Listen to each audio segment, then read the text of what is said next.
So guys, we're back again for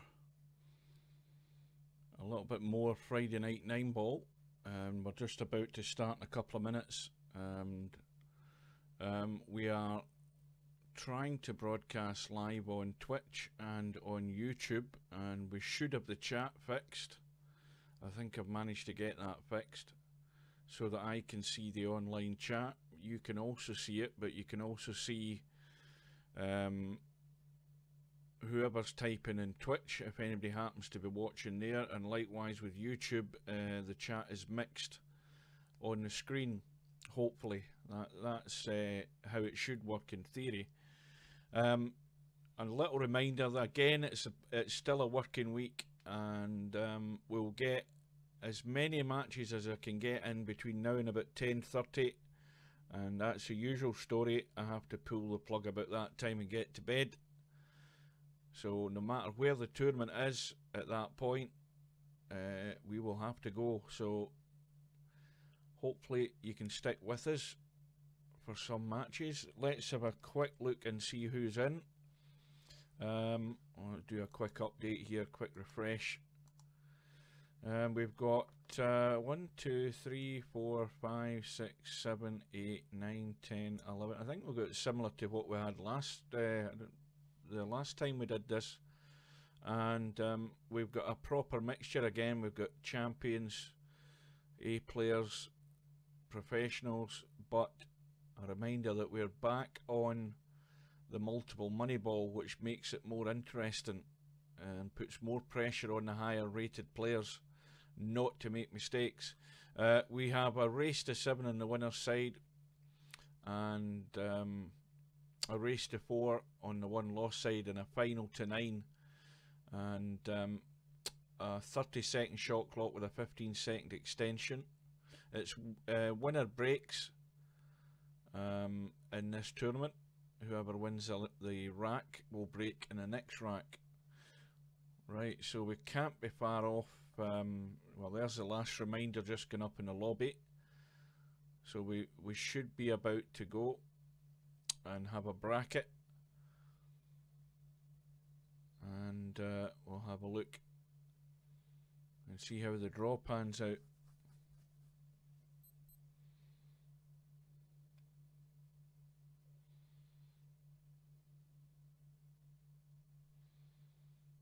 Now that should be about it. We'll go back here. Right, the event is now active, so we will have a bracket. And we'll just get that updated. So we've got Houdini has drawn against Simanx. Now I think that although the bracket's up, we haven't got handicaps yet, so we just need to get another update, and this bracket will fix itself so that we actually have the handicaps in place. And also there's a couple of players, I think 2 or 3 players have got buys, so that's still to get fixed as well. So we're just waiting in this refreshing. Yeah, there's no rooms up yet, so hopefully we've not got any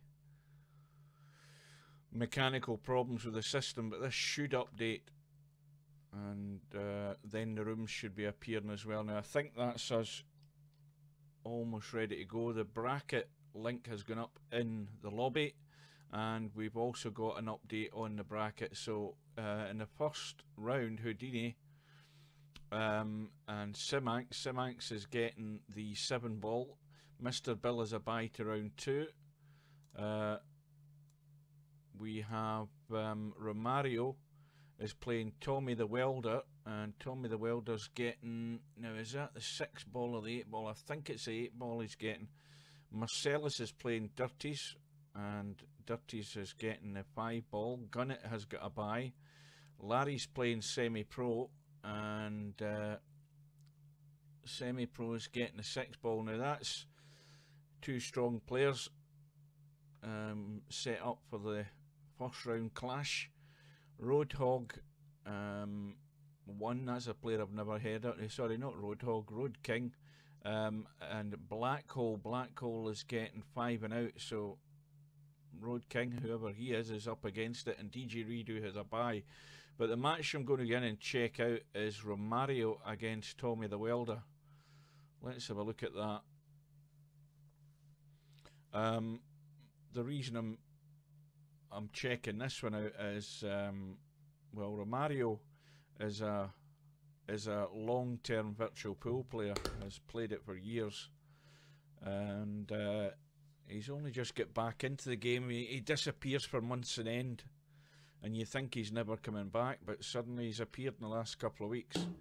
And Romario is notoriously a player who blows hot and cold, so we'll see how he copes giving away the 8-ball to Tommy the Welder. There's not an awful lot between them in the ratings when you look at it. Romario's 2,100 and Tommy the Welder's 2,008, so they're both over 2,000. And we'll see if Tommy the Welder can use that 8-ball. You see, shots like that can cost him, especially when Tommy the Welder just needs this ball to win the rack.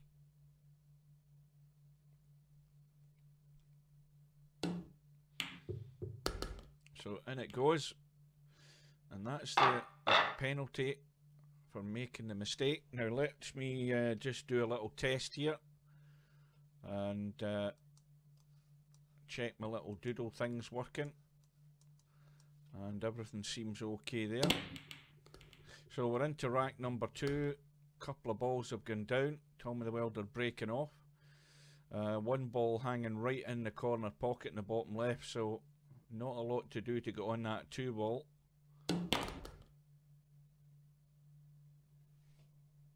And this is where you've got to just judge your pace. He can pot the 2 easy enough, but he's going to come off that rail and get up to here somewhere to get on that 4. In actual fact, the straighter he can get on that 4, the better. And that isn't too bad. He's actually on the tangent line anyway onto that 4, which makes it easier to come back onto the 6. He could go off the side rail. Well, that's a bad one on the 4-ball, and he's got away with it. A bit of a slam on it, because look at the distance he's left between himself and the 6-ball had he potted that 4. And Romario just trying to get that, well, as thin as he could, so that he couldn't leave anything easy on here.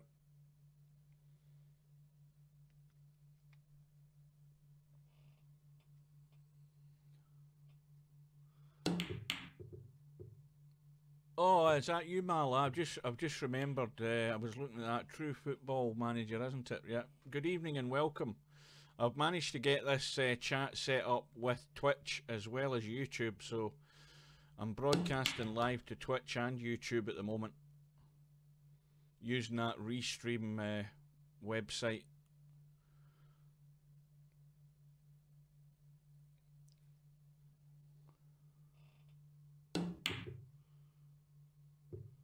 Yeah, I'm still here, trying to get as much of this tournament in before I go to bed. It's always the same old story on a Friday night.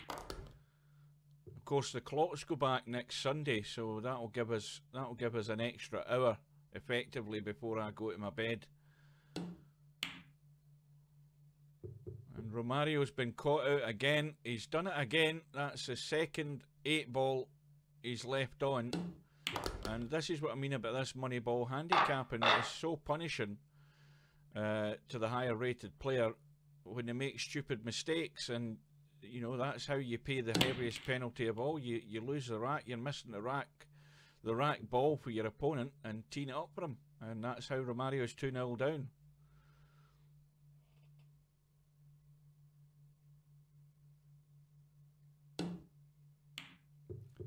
Yeah, well,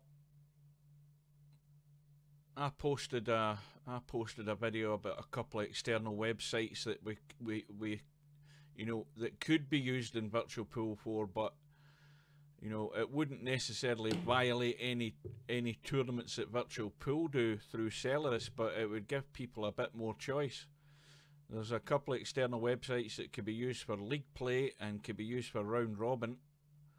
And well, there won't be a Virtual Pool 5. Virtual Pool 5 will never be. I know that for a fact. Virtual Pool 4 might get updated now and again, but that's about all that will happen to it. If it doesn't die a death in the meantime.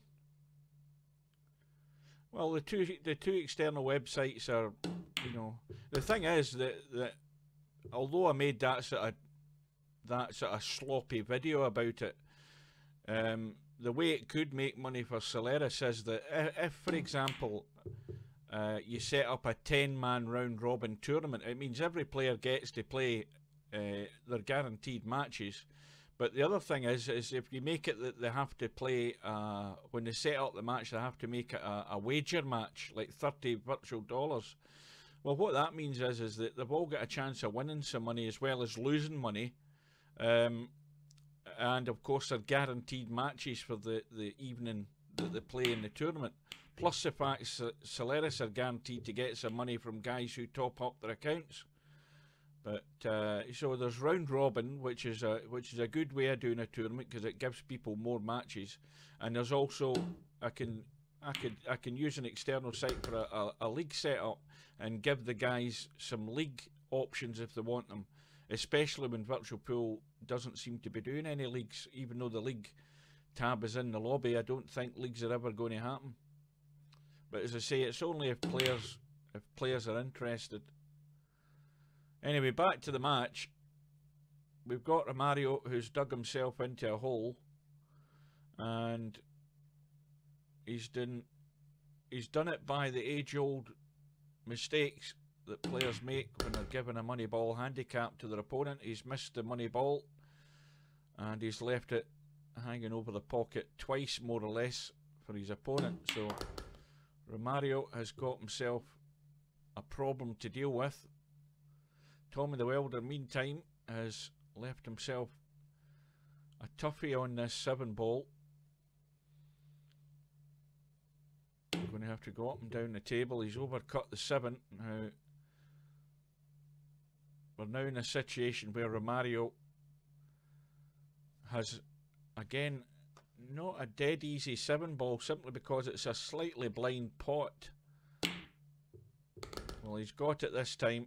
And surely he's going to pot the 8 ball and get himself drawn back onto that 9. Well, he's overcooked it by the country mile. I don't know whether he played it on that side of the table, but we'll give him the benefit of the doubt. But this to get himself off and running. And now trailing by 1. Well, that's going to be a scratch in the break, is it? No. But it looks as if it's dry though.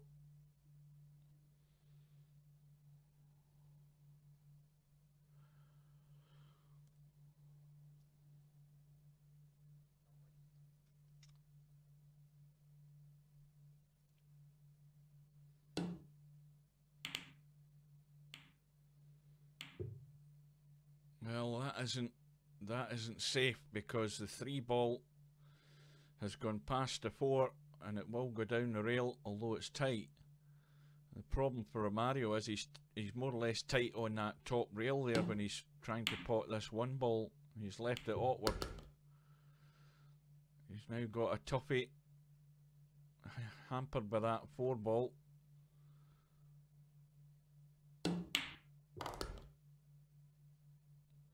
Well, he needs to have a little angle, and he's got the little angle on the 3, but can he keep it tight past that 4? Well, again, another sloppy shot there. I think he should have looked to see if that was too tight to go past the 4, because all he's done is given Tommy the Welder an easy start. The question is whether Tommy can follow this through up as far as the 8 ball, and he's going to have a problem getting from that 6 down to this 7. If you look where the 7 is, 7 stuck down there, so he's going to have to draw back, and I think that is actually not too bad. He just doesn't want to overcook this. He could draw into the bottom right hand corner pocket. Oh, he's overcooked it.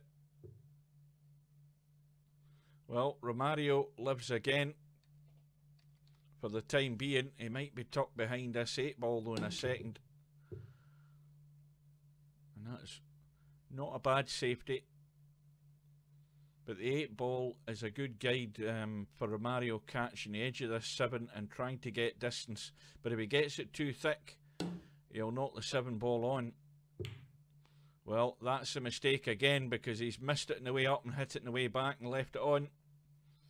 So it's been 3 mistakes so far for Romario. 2 of them have cost him racks. This third one looks very likely that it's going to cost him the 3rd rack as well.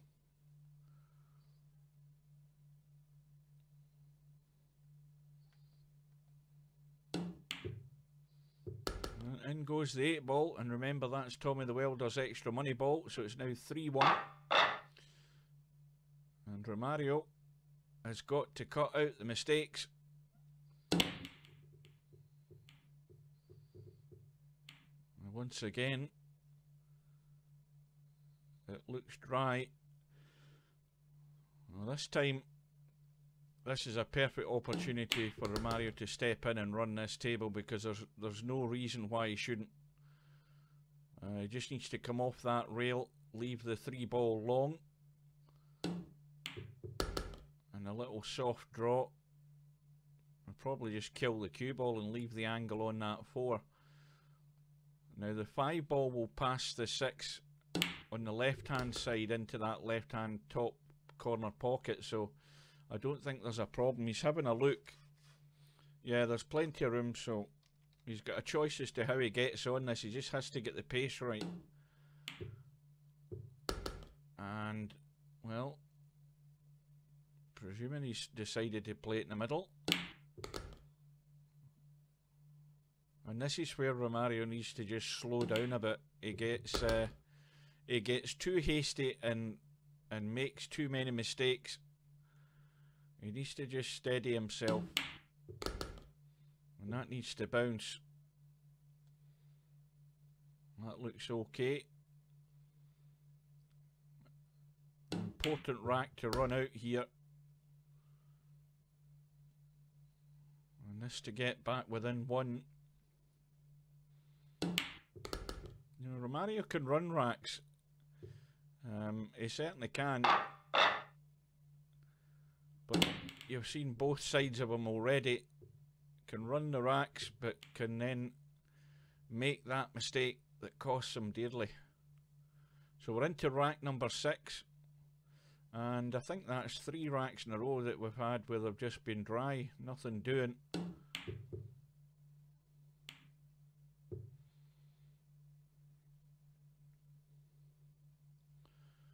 A good opportunity here to hide that cue ball. Is he going to scratch? Yes, he is. It was the right idea, just to try and tuck the 1 ball behind the 2 and 3 and get that cue ball down into the corner. But it's ball in hand for Tommy the Welder.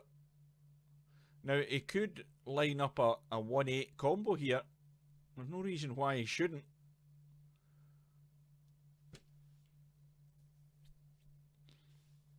Because the reason I'm saying that is because unless he played the right shot there to try and split that 2 and 3, which he hasn't, then there wasn't much point in taking the 1 ball. He would have been better off having a go at the 1-8 combo. And this time it's Tommy the Welder's turn to play a poor safety, because he's left the 2 on for Romario. And another, well, that's gone a wee bit offline, but another chance for him. If he can somehow pot this 3 and get a sight on the 4 ball. Well, he's got a sight on it. That was a good shot. Can cut that in.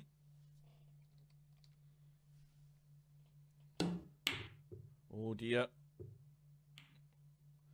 Well, he was concentrating too much on getting that cue ball out to where it is now to get a good shot in the 5.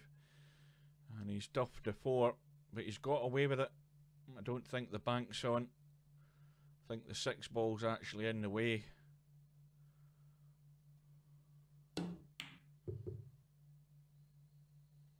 And that's a better safety. And this time Romario has to watch that he doesn't clip that 7 ball. And I think that's running out a bit too heavy. Just struggling for that little bit of touch. Running heavy here, Romario, a wee bit.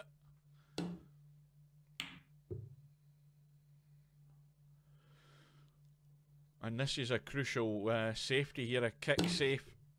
I think he's just hoping to get lucky. Oh, he's got very lucky. Look at where the 5's finished up.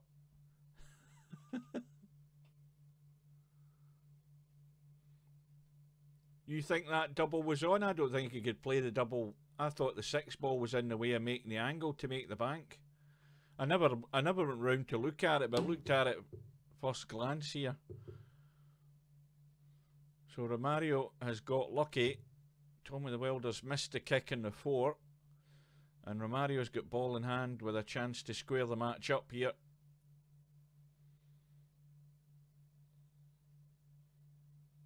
And he's just got to watch the pace again. He's left himself way high on this 5 ball.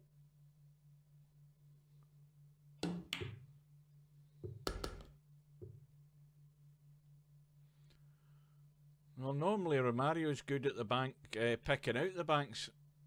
Was it Romario or was it Tommy the Welder that played it? I can't remember now, but if it was Romario, he would normally have went for it if he could see it was on.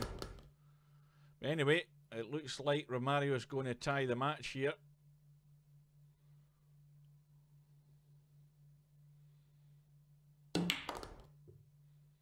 Well, he's left himself short again.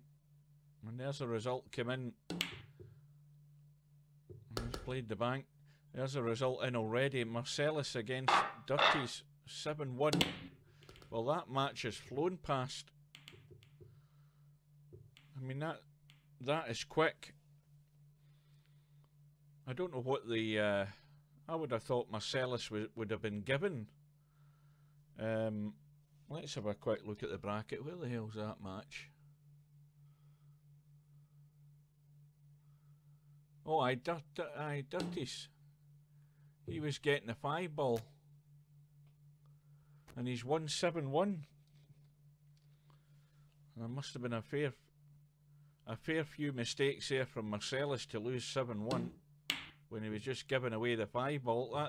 That probably tells us that Marcellus couldn't run a rack. And kept leaving Dirties the easy option of just potting a 5 ball to win a rack. That's what happens if you can't string balls together. So back to the match we're watching. Romario and Tommy the Welder tied up at 3 racks all. And we're going to have a bit of jiggery pokery here to try and get a decent safety, because we've got the 5 ball and the 7 ball almost locked up there in the bottom rail along with the 2. So even if you have ball in hand on this 1 ball, it's going to be very difficult to get a good shot on the 2. And that's a good kick by Romario. An excellent result. And this is where Tommy the Welder needs to get wise. He doesn't want to try and slam into that one, because all he's going to do is open up the table for Romario. You've got to use the head when you're playing these sort of shots. Well, fortunately for him, although he's made the foul, he's left the 2 ball and the 7 tied up, so no great harm done, but he could be in trouble in a second here. If Romario doesn't have any decent shot, he might as well bury Tommy the Welder and go for the 3 foul option. That looks like the best option for Romario at the moment. Well, I would have thought he could have made a much better effort at it than that. I don't know what he actually tried there, but what he's done is just left it easy for Tommy to actually pot that one.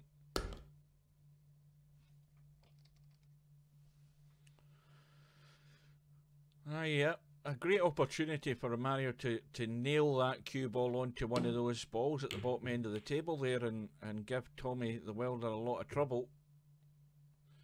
Well, as it is now, everything's more or less opened up. If you can get behind that 7 and 6 ball. He's overcut the 2 and got lucky again. And it's going to have to be up and down the table, I think, to get this 2 ball. I don't know whether he risks jumping that at that distance. Well, he's out with the jump stick. We'll see what happens.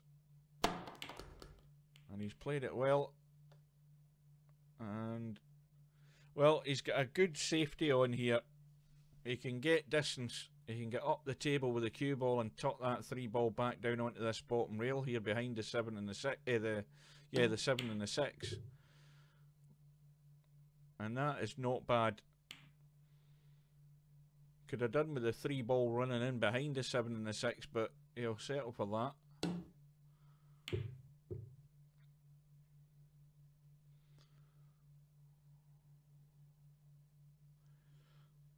Well, I don't know whether you can play this with a bit of left English to check the cue ball and try and hold the cue ball and just bank that 3 ball up to past the middle pocket. Well, he's went for the cut.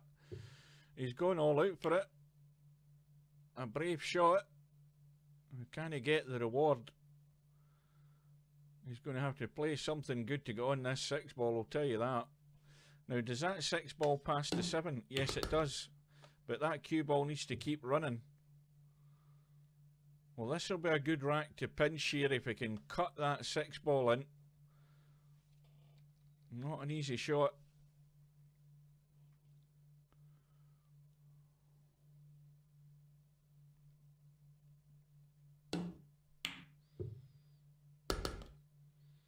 Remember, Tommy the Welder just needs up to and including the 8 ball. So this is a crucial shot. He doesn't want to block himself out with that 9 ball if he goes over to the right hand side. And he's taking the risk. And that could end up nasty. And, well, commentator's eye has done him again. He's fallen for the sucker shot. Always risky going to the right hand side. It's the obvious shot you would play any other normal time to get on the 8 ball. But you have to bear that in mind when you're trying to get to the money ball and do everything you can to avoid something like that. And he's walked straight into the trap and his chance is gone if Romario can tuck this 8 ball away.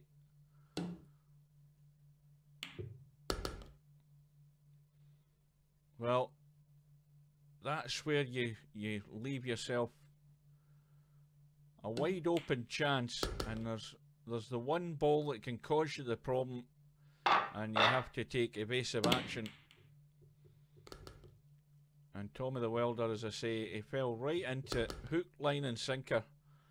And that's why he's now trailing 4-3. And Romario should be 5-3 up at the end of this visit because these balls are sitting perfect. The only one that could be a problem for Romario is the 9 ball. And the reason I'm saying that is, well, I mean, that's a poor shot, but the reason I said that about the 9 is, Romario could leave himself anywhere in the table, bar a great position to get a cut in that 9. And if you leave yourself an awkward, and this is going to be the same for Tommy the Welder now, because the 8 ball has gone, and he now has to clear everything up, and including the 9 now, and he's hung up the 3. So nobody wants to win this rack. But that 9 ball still may play its part yet.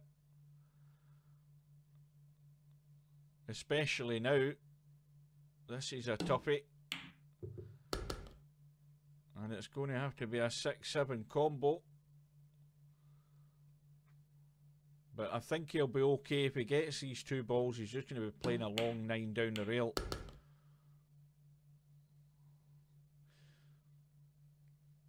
So Romario from 3-1 down, and that looks pretty good pace. He's going to go into a 5-3 lead.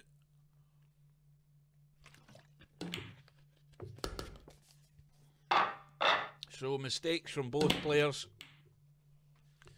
The mistakes cost Romario a 3-1 deficit early on, but he's got himself back in with a little bit of help from Tommy the Welder. And another dry break.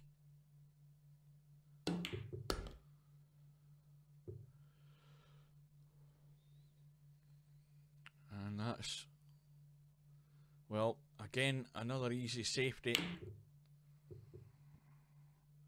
He's tried to make a bank.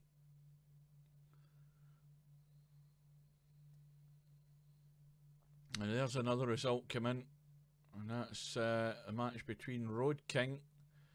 Neither of those two players I think I've ever seen play. Road King and Black Hole. And Black Hole's won on a final rack decider, 7 racks to 6.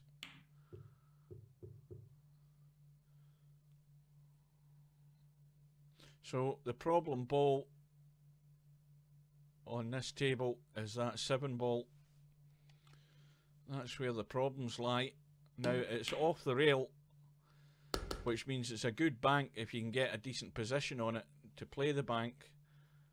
Well, the other problem here is whether Tommy the Welder can get on that 4 ball. He's nudged to 9.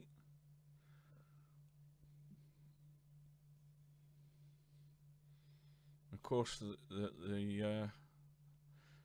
yet another problem is getting from the 6 to the 7. So not good odds on Tommy the Welder running this rack. And having missed the bank on the 4, it's now Romario's opportunity. And we'll see what he does. Now you've got to be thinking about getting on this 6 ball in such a way to give yourself an angle. Well, he's taking the risk to nudge the 8, and it was risky from the fact that I don't think he's left himself too good in the 6. He's had to spin round the 8, and it's not bad now.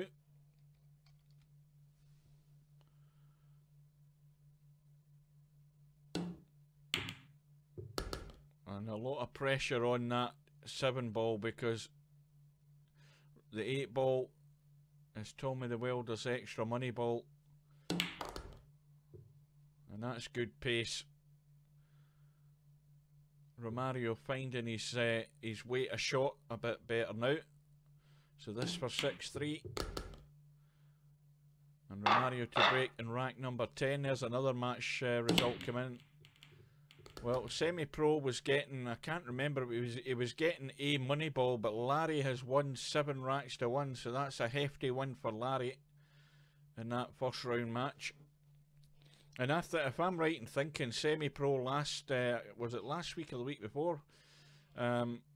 He failed to play his second match. He forfeited his second match, so we'll see whether he stays and remains in the tournament to try and battle his way through. So back to the match. Tommy the Welder at the table, and this is not a bad opportunity either to get to that 8 ball. Oh, that's a poor one again. Concentrating too much on getting on the 4. There's a huge area to get on that 4, a vast area to get on the 4 ball, and he was concentrating on that so much that he took his eye right off the 3. So that is a mistake that might cost him dearly. Romario has overcooked that one though.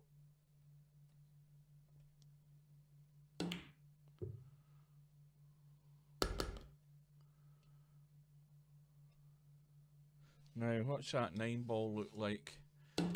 Well, Romario can't leave himself too high an angle on that 9. He has to get close to be able to run the 9 down the table. He's got to get good. He's going to have to just try and nudge right onto the side rail and get as close as he can to that right hand rail. And he's played it perfect. So this for the match. And Romario came through in the end. And 6 racks in a row has given him a 7-3 victory in his first round match. So there's some results have come through, so let's see how the bracket looks now. The Romario match is probably still to update. We've got Houdini and Simanx in the first round. They're still playing. Simanx is getting the 7 ball. He's up 6-4. Mr. Bill is waiting on the winner of that match. Romario has now gone through to play Dirties, who's getting the 6 ball, I think that says.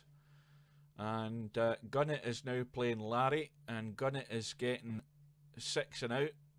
So it's a hefty handicap there. And Black Hole,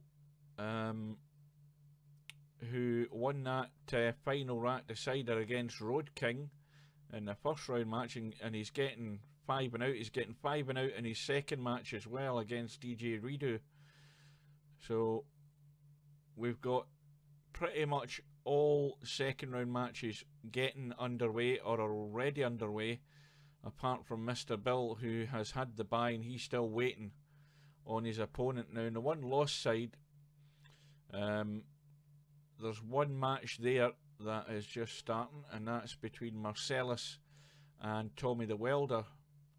So I think what we'll do is we will go and see the outcome of this first round match between Houdini and Simanx, or Simanx, however you want to pronounce it.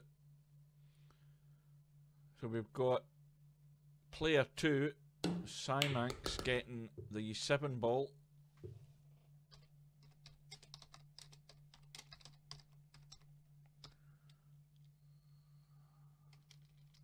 That's not how you spell YouTube. I just like to let these guys know that they are being live streamed.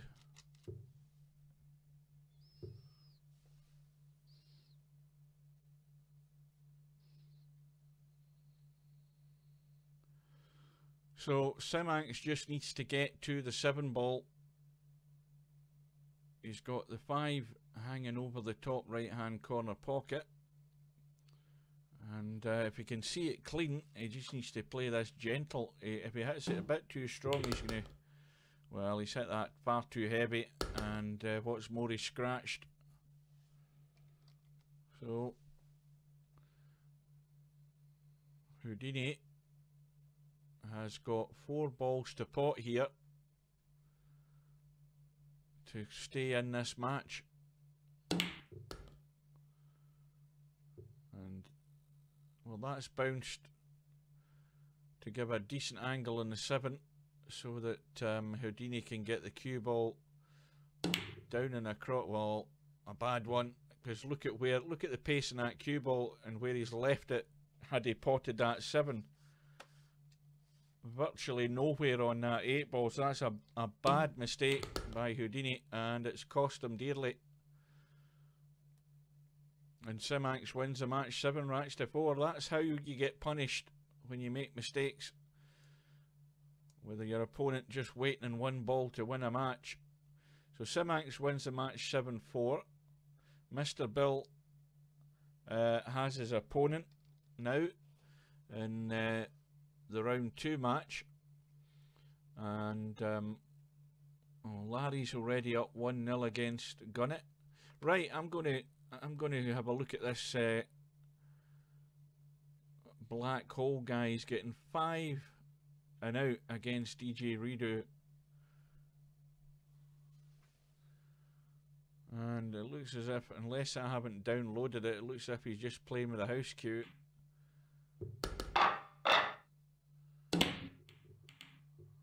And the match is all square at 2 racks all. So DJ Redo, 2,100 rated player, but he's going to have to work hard in this to avoid selling racks here to Black Hole when he's given 5 and out.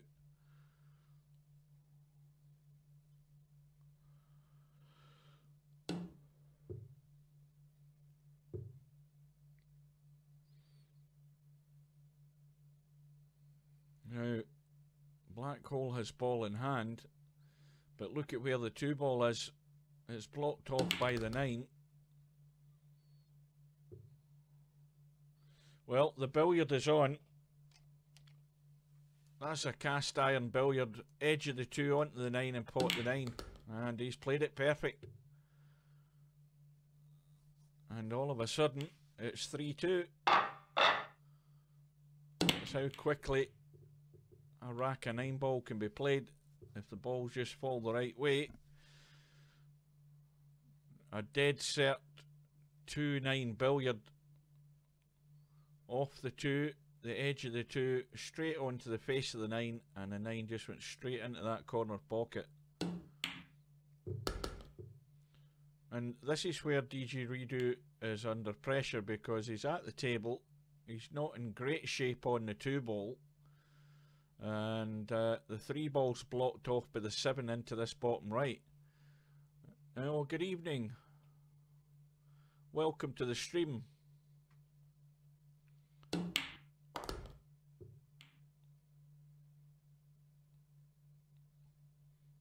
that's what I mean about that 7 ball. Now, DJ Redo has to be careful here. He can't be getting over ambitious. And he's trying to get this safe. The cue ball's running out behind the 5, but I don't know whether he can see enough of that 3. I think he'd be cutting it to the end rail. Yeah, he's had a slash at it. And once again, now this 3 ball, if he tries to tuck that down the rail, he's surely got to scratch into the middle pocket. Yep, that's why he couldn't play it. He just had to try and get it safe. He's got cover behind the 5. Now, Black Hole looks to me that he hasn't got any. Well, he's got a jump cue. He's at least bought that.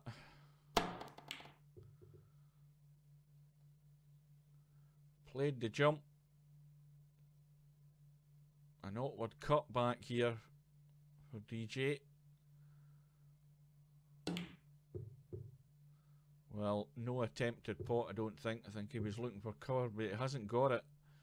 Cue ball sneaked out behind the 7. The cut is on in the 3 for Black Hole. Now he just needs to get a shot in the 4, and that's a nice nudge in the 4. Now how does this 5 look? Well, that 5 is tightish past the 7, but when you look at it from that side, it's you could drive a bus through there. Oh, he's missed it.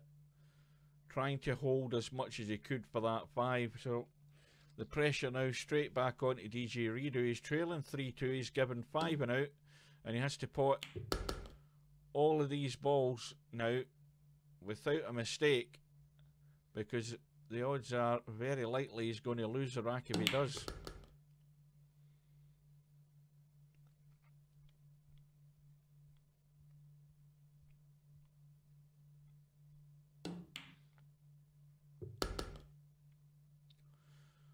Well, this is the one where players can go, get scared about getting good position in this 8.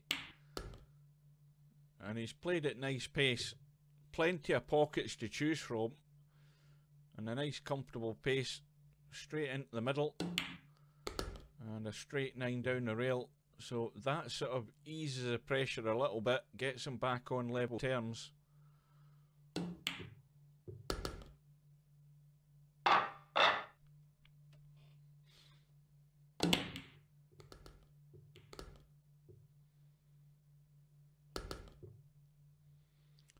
Well, we've what?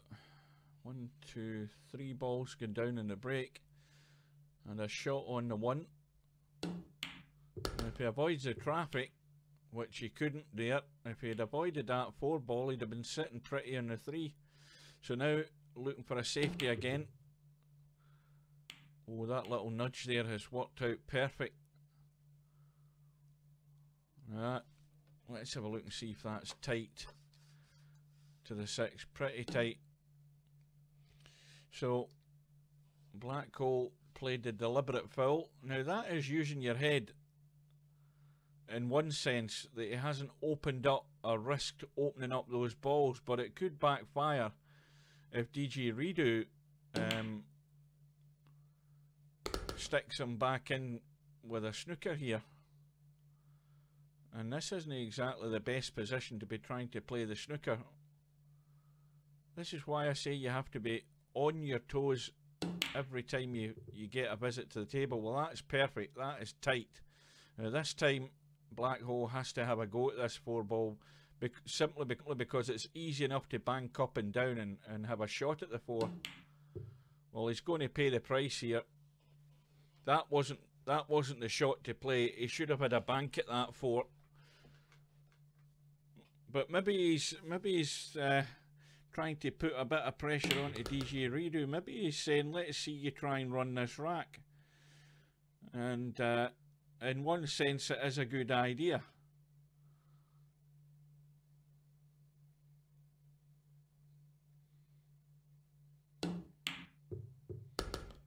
And where's the cue ball going? And more importantly, is this 7 and 9 a combo? No, it isn't. Well, I know what I'd be doing. I'd be trying to just tuck that 7 ball away somewhere safe. He can't even tuck it past the 9 to the side rail. Well, that's a hit and hope, and it's worked out for Black Hole. DJ Redo couldn't pot the 4 balls, got himself out of line, and it's a gift.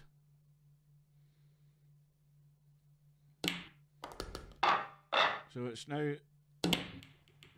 back to Black Hole in rack number 8, leading by 4 racks to 3. Couple of balls going in the break again, and this could be a very quick rack. The combo 1 onto the 6. Oh, maybe you should have slowed down a wee bit there and took your time.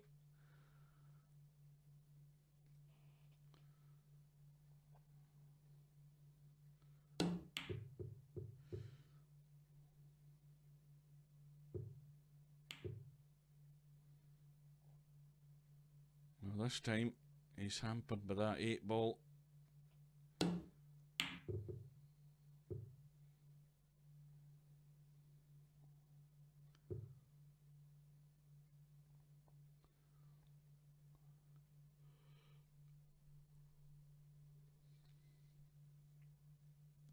I think that's my first yawn of the night.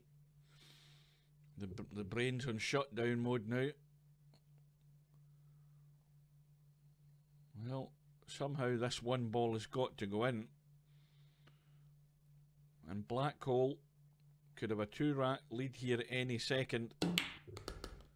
Well, if that keeps running, he's going to be sitting pretty good on the 3. That is very nice. Now, he doesn't need to do a lot with this cue ball. Just needs to pot the 3. Doesn't need a lot of power here. He needs to just leave a sight on the 5. And this for 5-3. And it goes. So now the pressure is really heaped onto DJ Redo.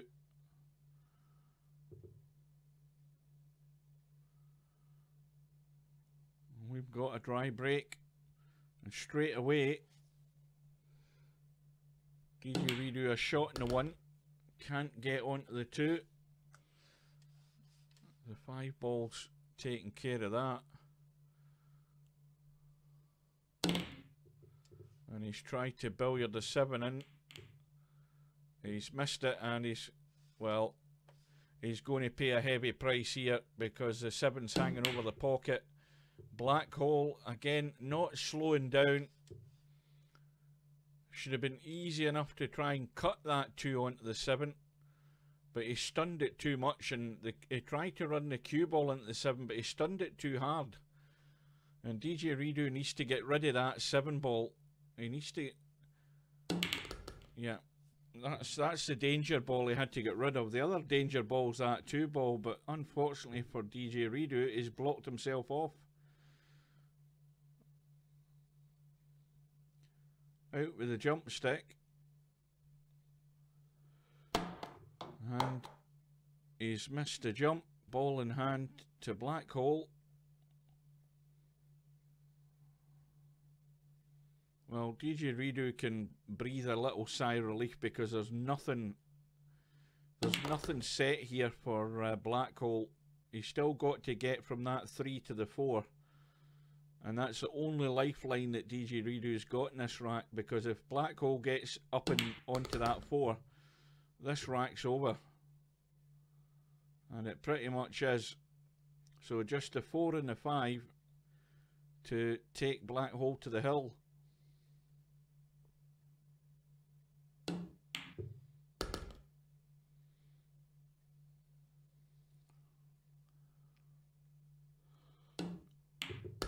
So 6 racks to 3.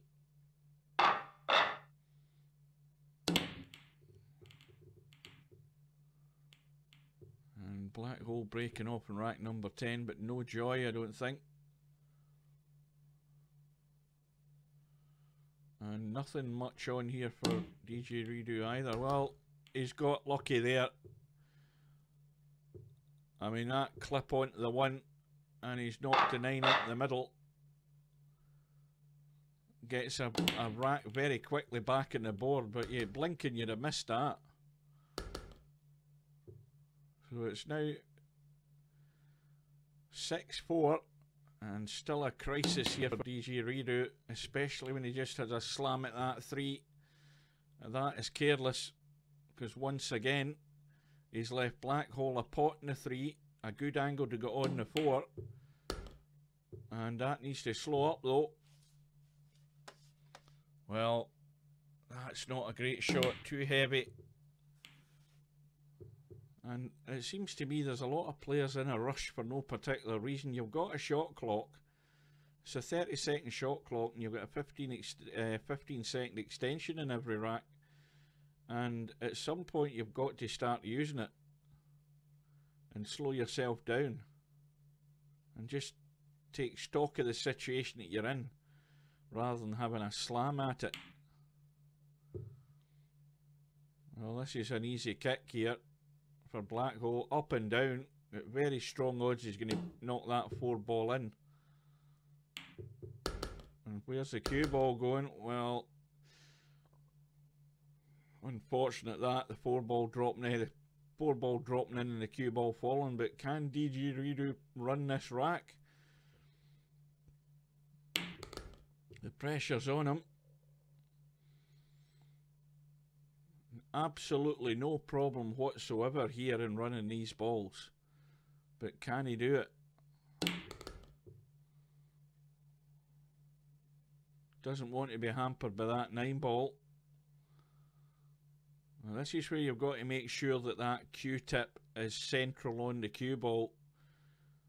You don't want to get any unwanted English on the shot, because that's the type of thing that happens. So this match is over. It's a gift for Black Hole. Black Hole wins it by 7 racks to 4. And, well, that's the penalties of playing somebody where you're giving them 5 and out.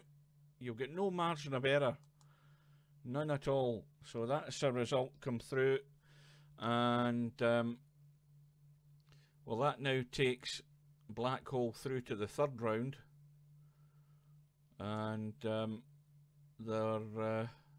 well, there's a strong chance he's going to end up playing Larry and be getting 5 and out against Larry, because Larry's given 6 and out to gun it, and Larry's up 3-1 at the moment. Romario is playing dirties, and Romario's trailing 5-2.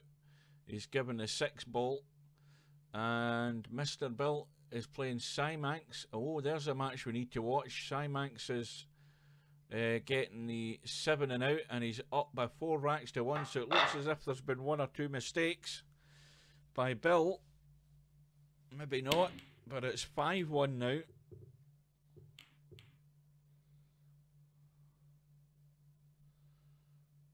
And Mr. Bill has really got his work cut out.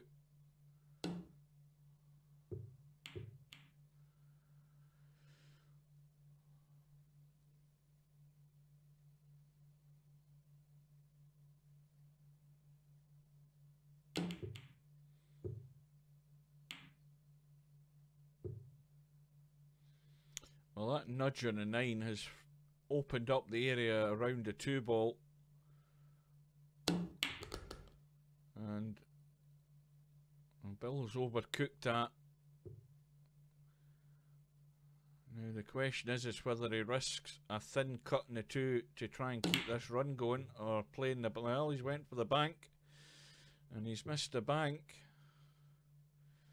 And I think he's okay. That 2 still cuts into the middle, though it's very thin. In fact, there's no way it's cutting from that angle. I didn't think it was that much in the shot. Well, Bill comes to the table, an open shot in the 2. It's just a little bit untidy at this end of the table. He's got immediate problems to get on this 4 off the 3, because the 5 ball's maybe in the way. Well, that's actually ended up not a bad shot at all, but he's just got to get the weightiness right to punch off that rail and get out for the 5. Now, he put a lot of left-hand English on that there, and that's why he missed the 4. Concerned about how he was getting on the 5, the English has punched the 4 off the rail. And that might be a flavour of what's been happening in this match. Bill making the mistakes and Simanx having to just pot a couple of balls maybe, and that's why he's been winning racks. But that's, as I say, that's a punishment for these high-rated players when they start making mistakes.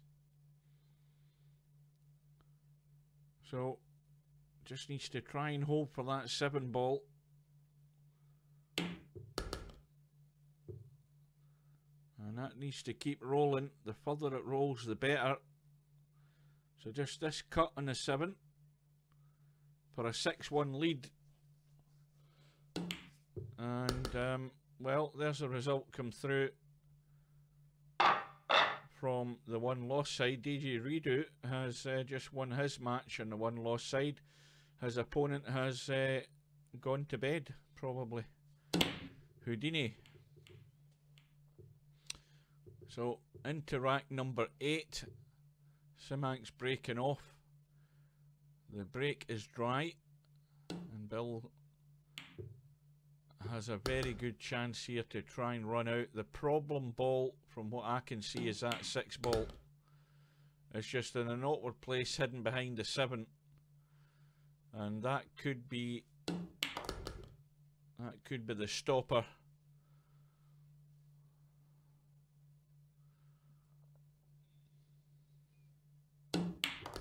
There's another result come through.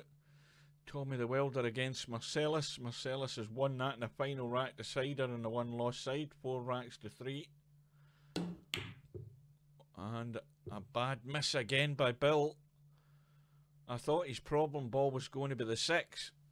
And in actual fact, he didn't get on the 6 anyway. So this could well be a sorry tale of mistakes, this match. And another cut back on this 6. The natural angle is going to take the cue ball off the end rail and side rail and out into the middle of the table. It needs to keep running. So this 7 ball to give Simanx a 7 racks to 1 victory. And he's hung it up, sent it into the jaws, and Bill breathes a sigh of relief.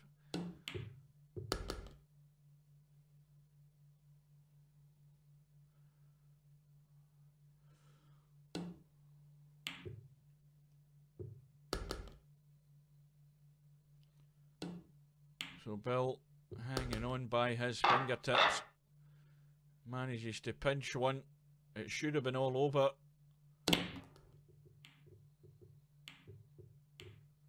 And Bill breaking off in rack number 9, and I don't think he's had any joy, has he? Oh no, 1's gone down, the 4 ball's gone.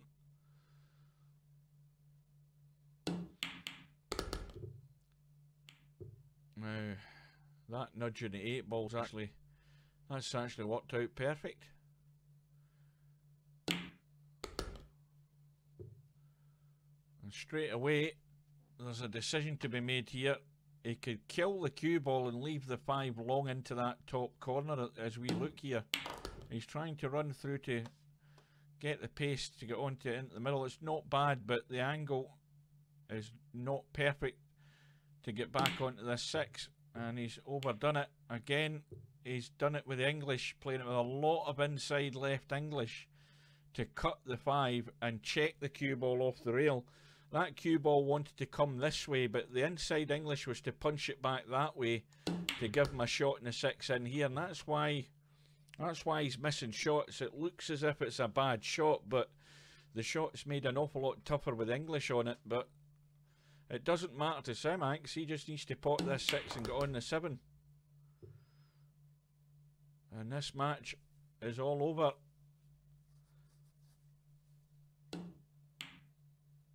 And it's 7 racks to 2. And this is where the Moneyball handicap, it proves that the higher rated player has to work to win these matches. He has to work, and he has to do that by not missing and not make mistakes at the wrong time. It's okay if you make a mistake early on in the rack when it's the low numbers that are on the table. When it gets to that 5, 6, 7, 8 ball, that when they're all money balls for potential matches for certain players, you've got to be careful. And obviously, clearly there, Bill's been making the mistakes, and you pay very dearly for them. So it's 7-2 to Semax, and Bill moves to the 1 loss side. Now, I never looked in the lobby there to see if Semi-Pro was still there, whether he's intended to play any other matches. Right, let's go into the Romario match against Dirties, because Romario has made a fight back. He's up. He's got it back to 5 all. And Dirties is getting the 6 ball as his extra money ball, and he's just missed it to win that rack. Hung it up. And, well, Romario hasn't exactly played the best shot to get on the 7. So he's just trying to keep it tight.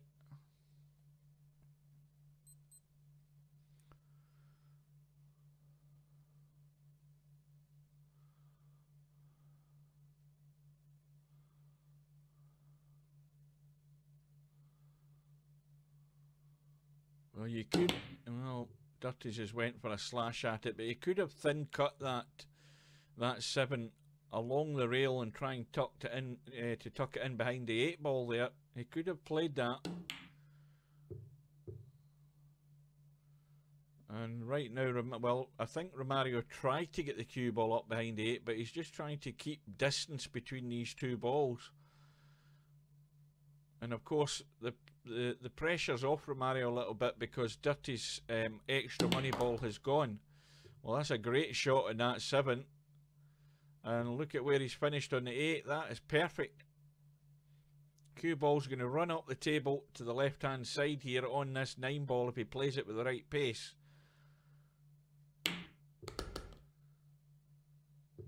Well, Dirties is going to snatch the lead here, is he? And that's a good rack to win. And he's now breaking open rack number 12. 3 ball has gone in. 2 ball has gone in.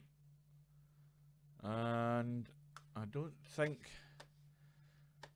Is that 9 ball a guide? I think that 9 ball's a good guide for cutting that 1 into the middle. It looks good from here.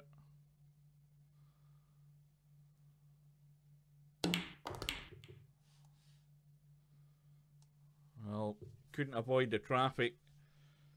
How's that 4 ball? That's pretty tight.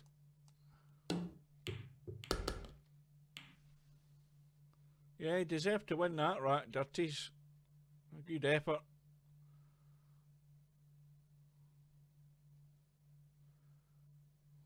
Now, can he get out on the 6? It's easy enough to do it. He just needs to avoid the scratch and avoid the 7. He's done both. So it's all over, folks. That's how quick these matches go. And Dirties has snatched victory there. Romario had battled his way back into it because he was trailing early on, but it's now finished off 7 racks to 5 for Dirty. So the matches are flying by here.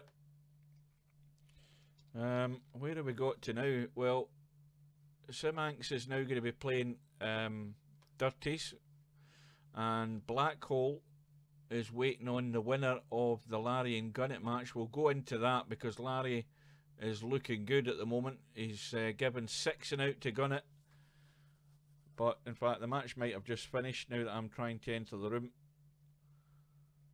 It's trying to... oh no, it looks like Gunnett snatched one back there. So Larry's leading by 6 racks to 3. I'm going to have a quick drink. The dry break by Gunnett, and Larry is sitting on a wide open table here with a shot in the 1 ball.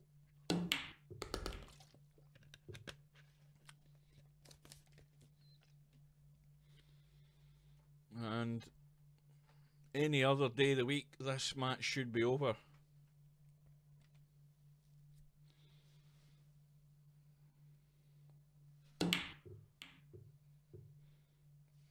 And Larry's pushed that 2 ball onto the side rail, and it's a chance for Gunnett. 6 and out, remember.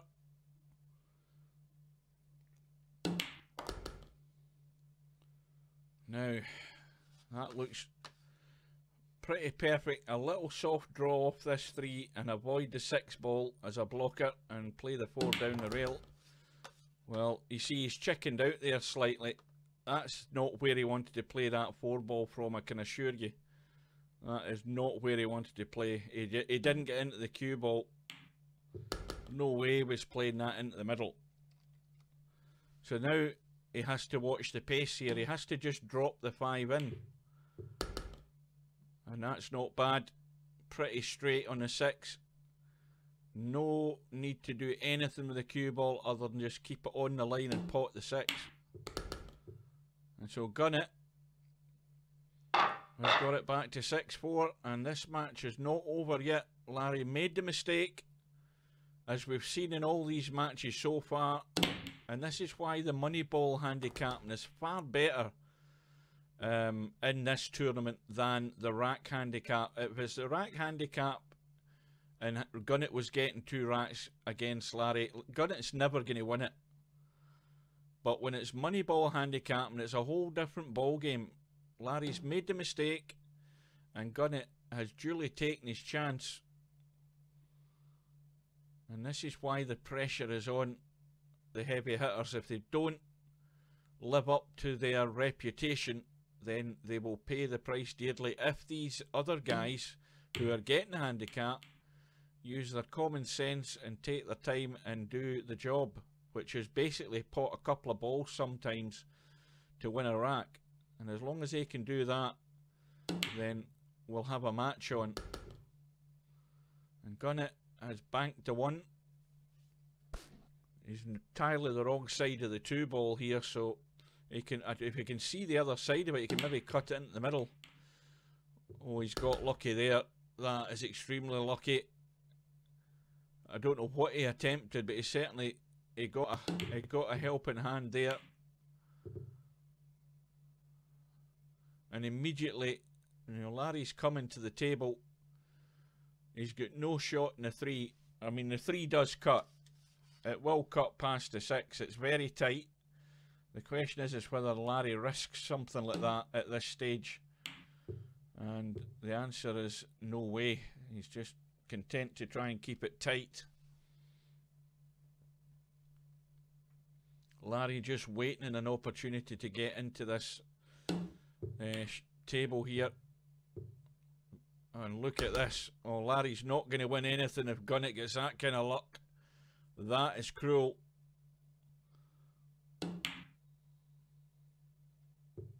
So, a gentle 5 ball. No power, just roll it in and leave yourself a shot in the 6. And there we go. All of a sudden, Gunnet has won certainly 3 racks in a row. And it's now 6-5 to Larry. We have got a match on.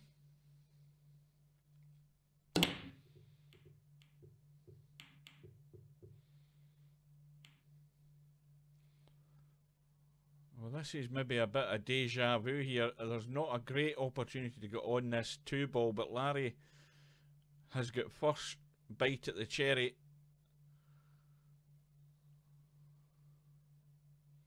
But if he can't get good on the 2, he can certainly play a good safety on the 2-ball.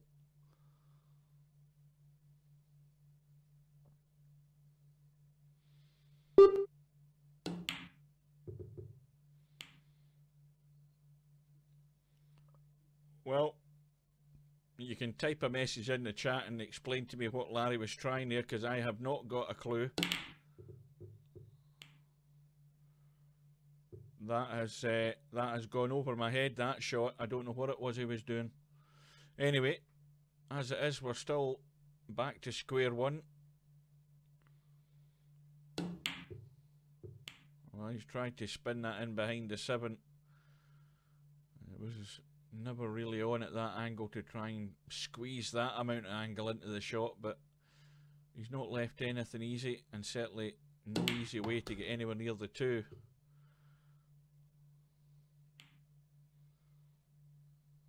So now what Gunnet's looking for is a decent thin edge on that 2, and that's not bad.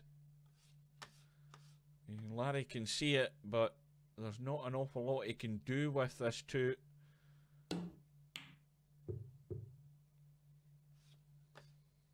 Well, he could have maybe done a bit better there, because that 2 will now cut. And where's the 3? Well, the 3's blocked off by the 7 into that corner, so... And another... What a kiss Gunnet has got there. Gunnet certainly had a run in the last 2 or 3 racks. So some of these shots just to keep him going. He's had a slash at the 3 onto the 9. And Larry here, well, no prizes for guessing what Larry's going to do here. He should be sticking Gunnet right on that 8-ball.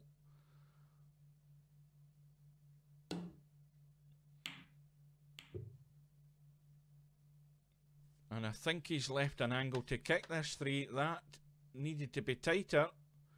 Well, he's not even looking at the cross bank from the other side. He could have easily kicked that 3-ball in. He took the simple option of going off the short rail to get to the 3, but I would have went the other side, because there's a strong chance he would have kicked that 3-ball in. And that's what I'm saying about players assessing the shot. And you know, as it is, he's given Larry a chance regardless. But this rack and match could have been right into the final decider by now, had it worked out another way. So Larry's now got his chance to win the match.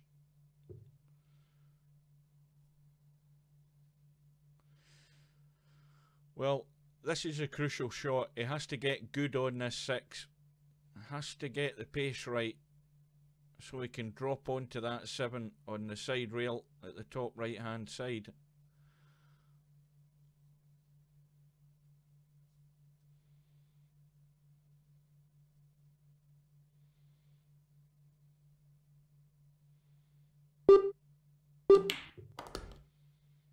And that looks not bad. That's just tracking nicely. And that is perfect. Now he's got to leave himself an angle on the 7, unless he gets himself dead straight, in which case he can just draw up the rail for the 8. He's trying to draw and avoid the 9, and he's done that, and it's going to end up just a little draw up the rail because he's dead straight. So he needs to draw back to almost where he is now if he can. Because the straighter he can get on this 8, the straighter he'll have the 9. And that's not bad either. You can either drop it in dead weight or run to the rail and come out. We just killed it. So Larry, well, I think Gunnett might, if he watches this video, he should watch the chance that he had to try and play the kick bank, because he's paid the price. He got the kick, but he never got it safe, and Larry came back to the table, ran out, and he's won the match by 7 racks to 5. This is why I keep saying, keep your wits about you when you're playing a rack of 9 ball. Especially when you're in a match situation like this and you've got that crucial chance of winning a match or getting a bit of luck. Now, Gunnett could have got a bit of luck on that kick in the 3.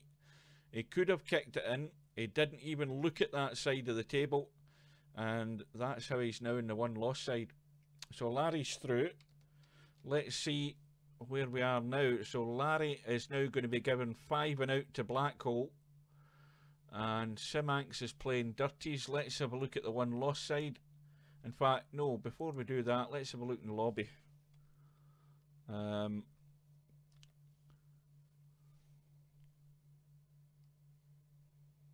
are we? That's what I'm looking for. Right.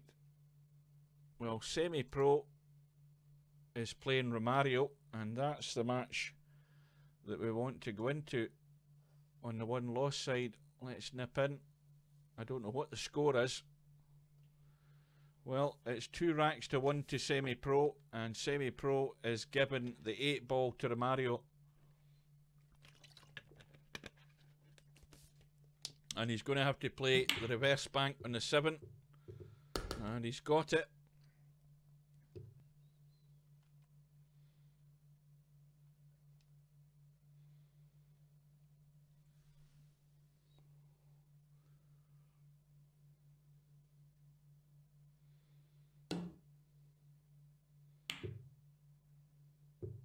Just trying to drag as much power off that shot as he could to pot that 8 and hold for the 9. He played it well. So Semi-Pro now leading 3 racks to 1. Remember, it's only a race to 4 in the 1-loss side, so Romario's now at the point of no return. And the 3 ball has gone in, and unfortunately for Semi-Pro, so is the cue ball. So it's ball in hand to Romario now. Anything could happen here. Romario should run this table, but it's just a question of whether he blows up or whether he runs out.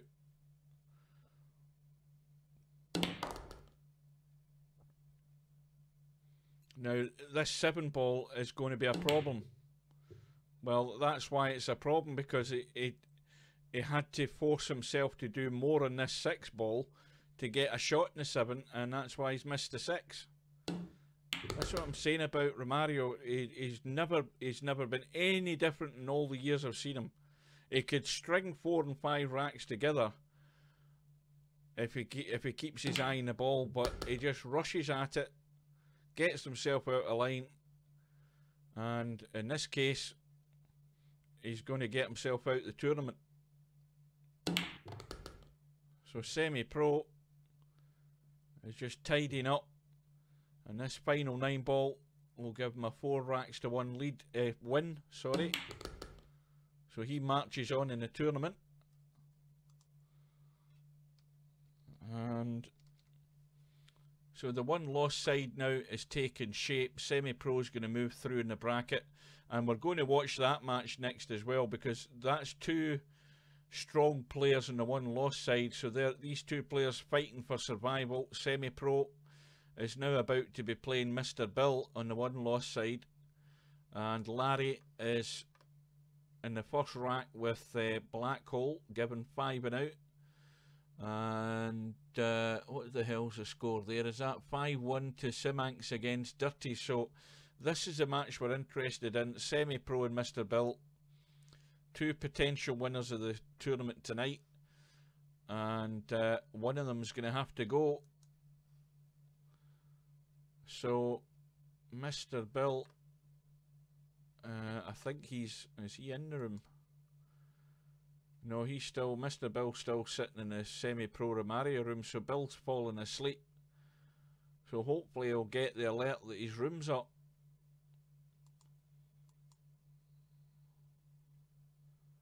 Unless Bill's been called away at work or something, but he's certainly still in the wrong room. So he's got, I think, 5 minutes or so to get into the room. And if he doesn't, it will time out and it will be sayonara.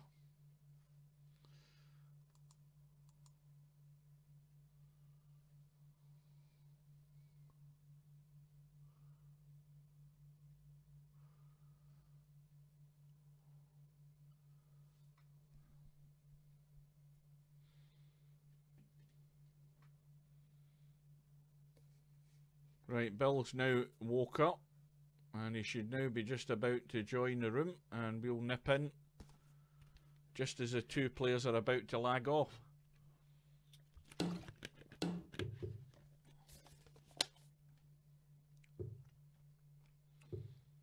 So, a quick reminder, this is a race to 4 only in the one-loss side, and there is no handicap. They're both playing scratch. And Mr. Bill has won the lag. He breaks off and the 6 ball has gone, and it's going to be a little combo 1-2 into the middle. Oh, that's not what he wanted. He's ran flat onto the 1 and no shot other than a safety.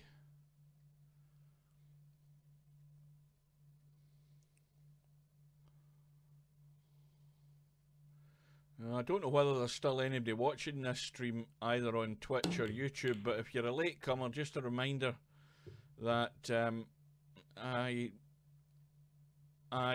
try and get as much of this tournament as I can when I'm streaming it, but unfortunately it's a working week for me, so Friday night 9 ball very often runs over my bedtime. My bedtime has to be 10:30 at the latest, so we'll have to pull the plug at that time. So we've got another hour or so to go to try and get as many matches in as we can. Well, at least I've still got one viewer. Thank you, Simon. And I think Semi-Pro is hooked by the jaw there in that middle pocket.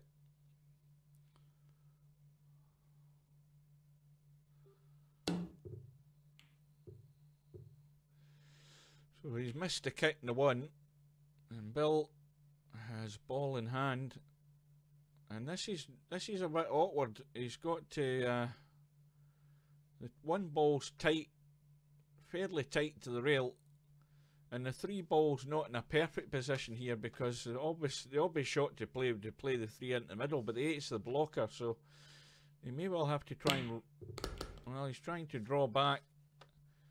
Well, that nudge in the 9 didn't do him any favours. That sent him way offline. So now Bill has a choice. He can just play an easy enough safety shot in the 3, but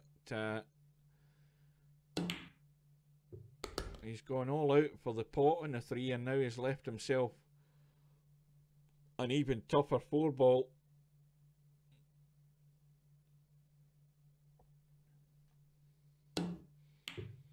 And that's a good shot. How's his luck? Where's the cue ball going? Well, there's not a problem for the simple reason that there's plenty of gap between that 8 ball and the cue ball, and Bill will jump over that, no bother. Well, there's another strong win there for Simax. He's beaten Dirties by 7 racks to 1. Well, it ain't going to get easier now, because the further you go on that winner's side, the more likely you are to bump into one of these guys. And if Larry comes through that match, I don't know who that is. Well, it'll be Larry you're waiting to play, or Larry, or what's his name? Blackhole. Well, Larry is already 3 racks to 0 up in that match, so it looks like Simax is going to be playing Larry in the next match, which will be the hot seat match, I think. Yeah, I think it is the hot seat match next. Meanwhile, semi-pro's at the table, and well, he snatches that first rack from under Bill's nose. I don't know what happened there, but it's 1-0.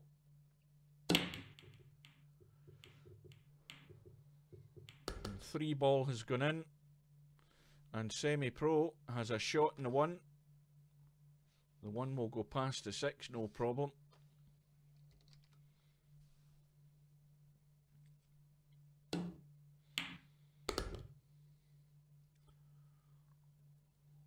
Now, how greedy is semi-pro? Does he want to just tuck this cue ball up behind the 8 and keep it tight? Can he get that 2 ball past the 8? No, obviously it wasn't a great angle to try and tuck the cue ball in behind the 8, so he's tucked it in behind the 9, and I think, well, I think that's, see, that's still not close enough to keep that tight, I don't think, and prevent Bill from jumping. You see, Bill's already lining up the jump shot, and you can see how close the cue ball is to the 9. That needed to be another inch closer to the 9 to prevent the jump. And Bill's jumped and he's potted the 2, but now he's got a bigger problem. Now, can he see an edge of that 4 to try and get it safe? Yes, he can.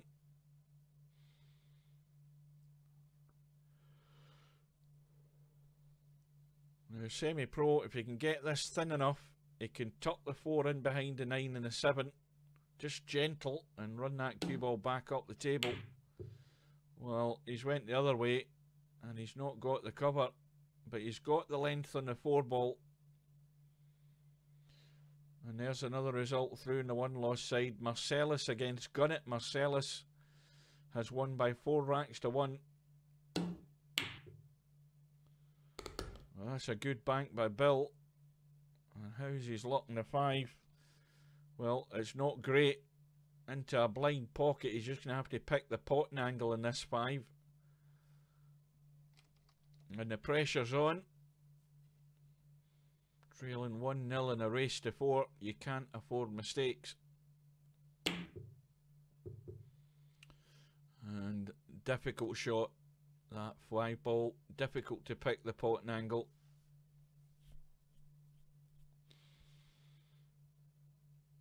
I think the cut would be into the left middle and then run that cue ball around the corner at the top end there. I think he's a bit heavy here, is he? Is he okay? Well, he's gone heavy enough. Right through onto the 6.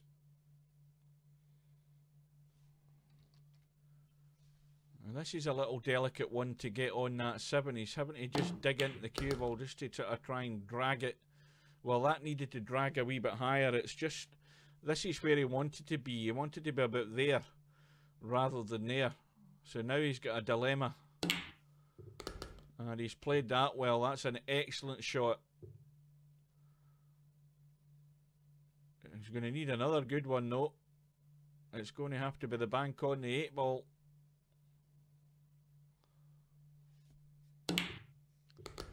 And in it goes. So Bill is going to have his work cut out to stay in the tournament. And he's now trailing 2-0.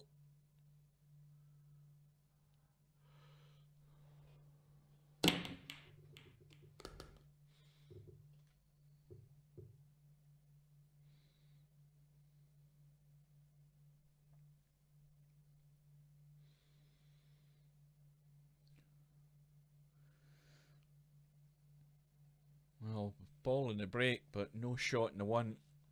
So just to push out.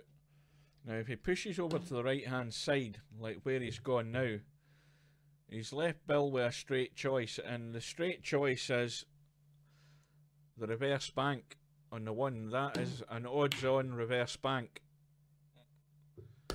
And I don't know whether Semi-Pro played that as a bit of an enticement to Bill, but had he not, then it's a poor safety, or it's a poor push out, because he just pushed it to where he's leaving a bank on. But at the same time, he's saying to Bill, well, you've potted the bank.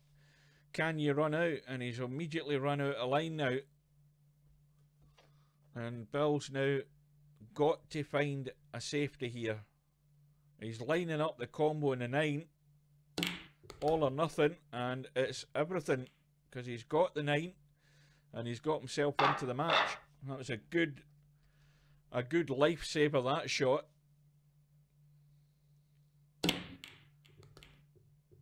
Something's gone in. The 7 ball certainly gone in. And the 2 ball has gone. And he's got a shot in the 1. And he can get on the 3 easy enough. Now Bill is looking at the run out here. I'm looking to see where the problem might be. Well, the problem could be he could block himself off with the 9 trying to get on that 5. That's where the danger might lie, but the way he's sitting on the 4, he should be able to avoid that. Should be able to just roll through to the rail. Well, he's played to stun past the 9. And, well, commentator's eye, he's going to have to spin it to make the potting angle. Oh dear. He's filled a 9. And that is what I said might happen. You have to be careful when that 9 ball is on a potting line to that 5. And Bill has been suckered again. We've seen it earlier on in the tournament. Well, what happened there, Bill, is he clipped a 9. That's what happened. He just clipped it. He heard the little edge of the 9 getting touched when he tried to spin around there with the English to make the potting angle on a 5. But that's 2 players have done the same thing.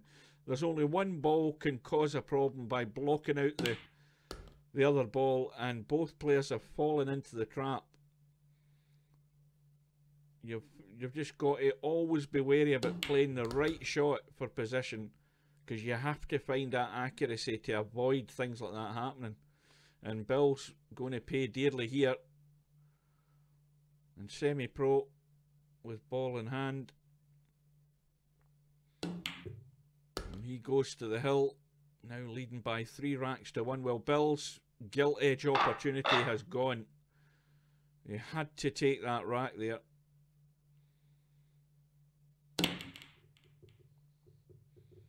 And semi-pro breaking off in rack number 5. Something's gone down, and it is the 5 ball. And he's got a shot in the 1. Now he should be able to cut that 2 ball in as long as he can get a sight on it. He had to go all out to get the 1. Managed to run the cue ball around the table to get up for the 2. And he's now got lucky. He's hooked Bill behind the 9. So Bill now is back to the wall. He's got to get out of this problem. He's having to jump over it, and he's trying to cut the 1 into the middle. And he's missed it. And has Bill got lucky? Yes, he has.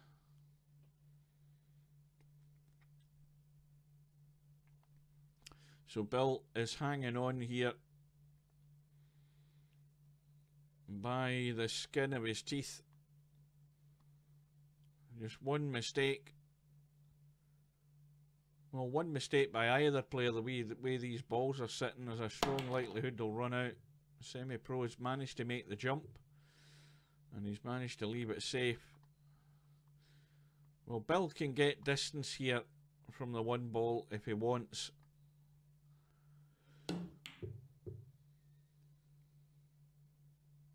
And the 9 is the blocker. Easy to kick the 1.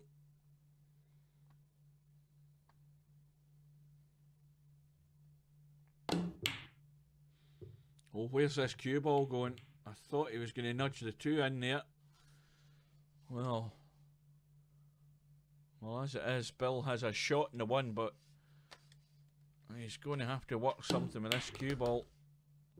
He needed to get a lot more pace into it. Needed to run up past that 7. This is a thin cut in the 2. It spins over to the left. Well, he's gone a bit too far, because look at the problem now from where the cue ball is. He's going to have to avoid traffic if he's going to try and run this cue ball up the table. Nope, he's decided to take his medicine and leave the thin cut in the 4. So he's not in line here. He's out of shape and he's having to string things to stay in this match. This is like, you see, that was just asking one too many. And I don't think that 6 ball's going to save him, because it's easy enough to kick the 4 in off the rail anyway. You'd probably have to use the rail just to get the spin to get the cue ball out. And that's what he's done. He's avoided the 8. And, well, this is a crucial one. Getting onto the 7 to leave a nice angle. So he needs to get to about there, so he can pot the 7 and let the cue ball run up for the 8. And that will do it. So this match is over.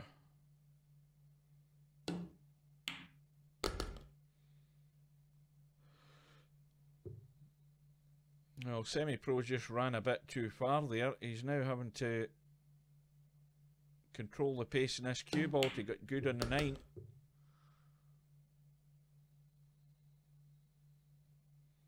So this for the match.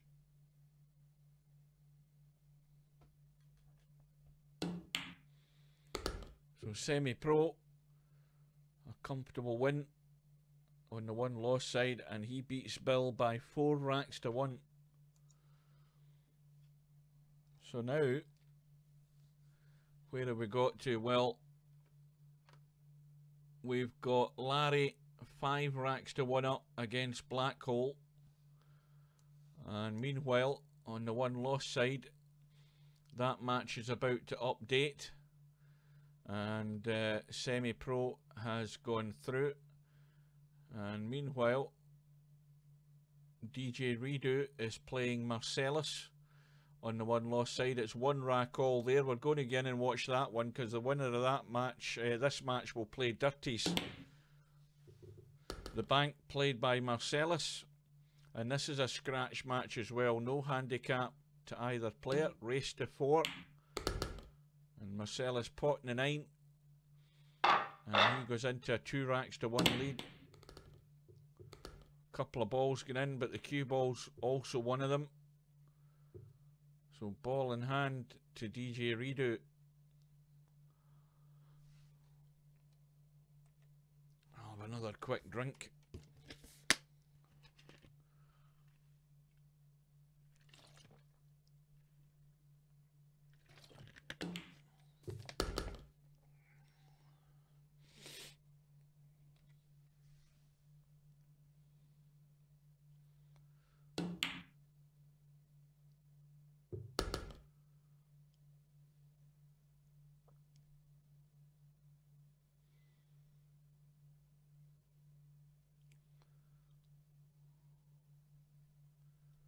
DJ Redo just having a look around, getting his bearings to seeing where the 8 ball is.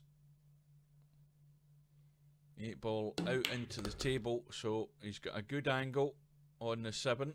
He just needs to not overhit this. He doesn't want to risk scratching in that right middle pocket.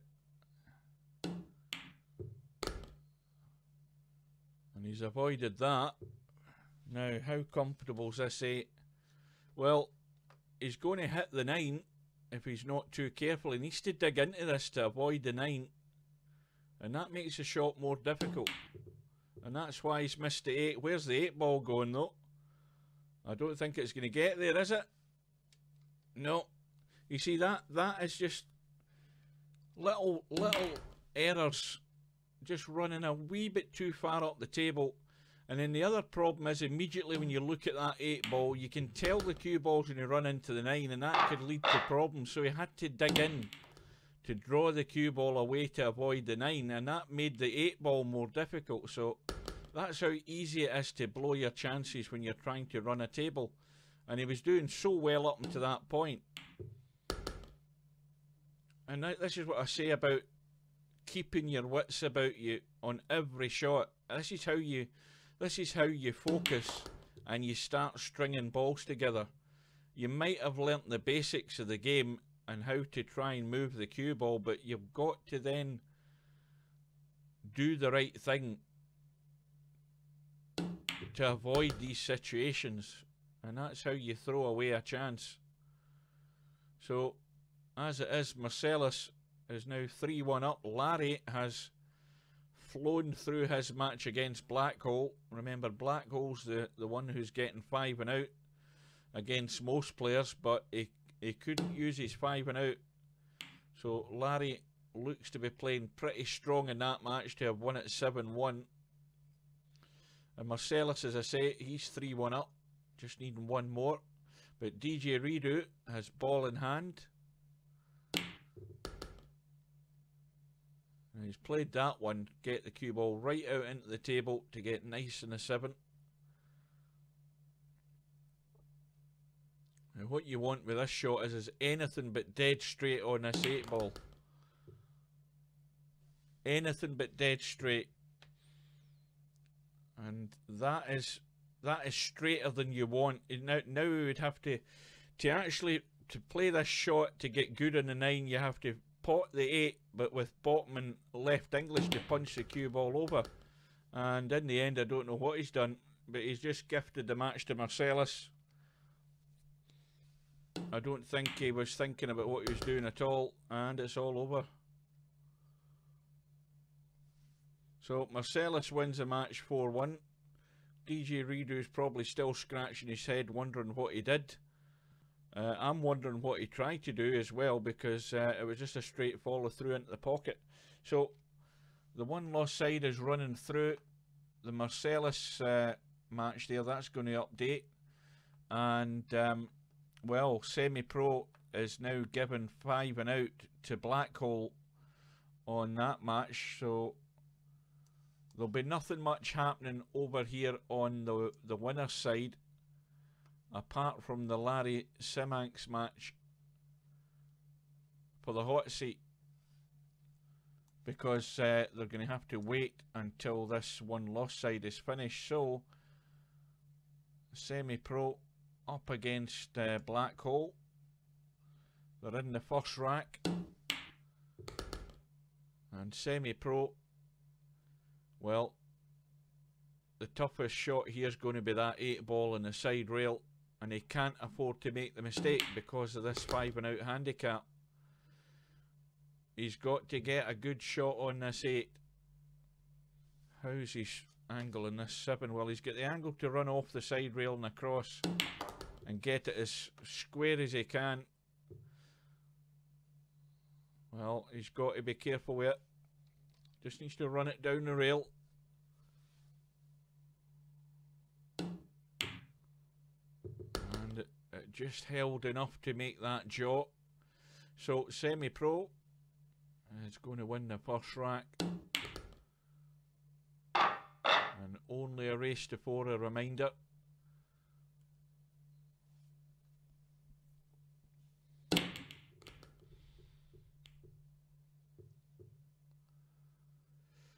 Now, what's going?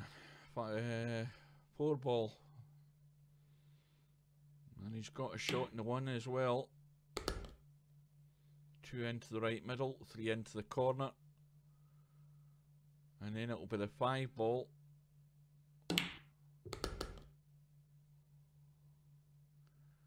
Well, this angle he has on the 3 here means he has to do a bit more with the cue ball to avoid blocking himself out of the 9. He's going to have to move the cue ball here, and provided he hits that 7 full in the face, that is not bad. But he needs another good one to get up for this 6. Now the 6 goes past the 8 anyway, so he just has to get a good sighter on it to be able to cut this 6 ball in. And I think he's running too fast. He's going to scratch, and immediately is going to be 1 rack all. That is the price you pay in 5 and out when you make the mistake. Now what the hell is Blackhole doing here? Well, he's going to play the combo. So that's a gift for Black Hole, but it's an unforced error on semi-pro stats. This is why the pressure mounts up on the big rated players. They've got to live up to their rating. They've got to run racks and not make mistakes. So right now semi-pro has made one mistake, and that one mistake is costing them a rack.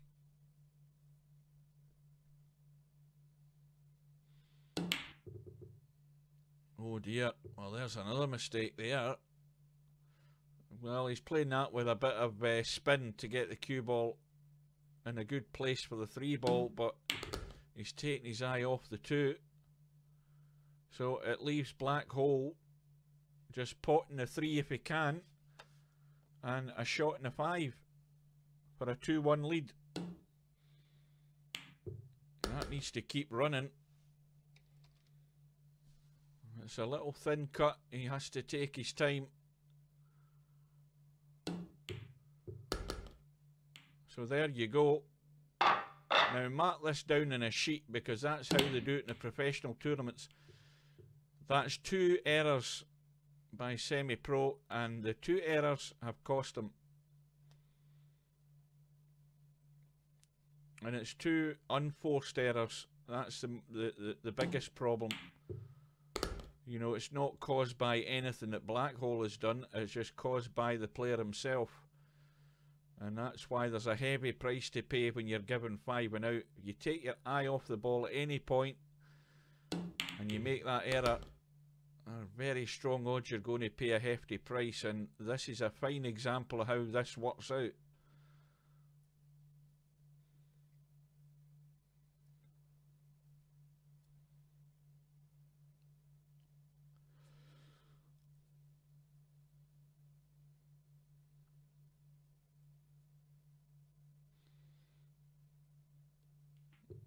Yeah, well, is that going to be a combo? Oh, that's a nice finish. So, very quickly, it's back to 2 racks all. And a couple of balls going in the break. And he's also got a shot in the 1. So here's a chance for semi-pro to redeem himself. This isn't a great position to get nice on the 2, for the simple reason the 7 ball and the 9 ball are in the way. So he's taking the 1 ball long, and that now makes it much easier. And if we look at where the 3 ball is, well, it cuts no problem. And the 6 ball's at this end of the table as well. So provided he can get nice on the 7, he's looking good to go back into the lead. Oh dear, he's feeling the pinch here, semi-pro. Trying to get cute on that. And I don't know whether he's done enough to actually block the potting angle in that 3. I think he might have. No, he hasn't. And again, it's a 3rd error by semi-pro. And that's... well, that's turned the match right on its head. It's now 3-2 again. And Black Hole on the hill, and it makes it even more crucial now that if semi-pro gets a chance, he takes it and makes no further mistakes. Cannot afford it. And meanwhile, Black Hole has missed the 1. He's blocked it off, and I don't think semi-pro can get a kick at it. I don't think he can see it. Can't get it off the end rail here at the bottom. The 8 ball's in the way. And he's probably better just tying something up. That's the wisest shot to play, because there was nothing else on for him. Now, we'll get to see how clever Black Hole is. Well, surely he can't make the 1-5 combo from there, can he? Oh, that is torture if he can make this shot. I don't think he can. Is he going to try and draw into the 5? I think he's going to try and draw into it. Oh, this will be cruel. everything. Well, he tried to draw, but remember he's playing with a house cue. That house cue doesn't do much at all. But immediately now we have a danger ball. That's an extra money ball there, that 5 ball. Semi-Pro has played a combo that's knocked a 3 in.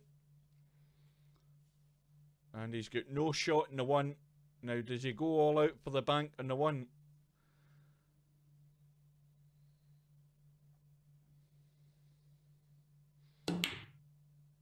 Well, he's gone for it. He's got lucky.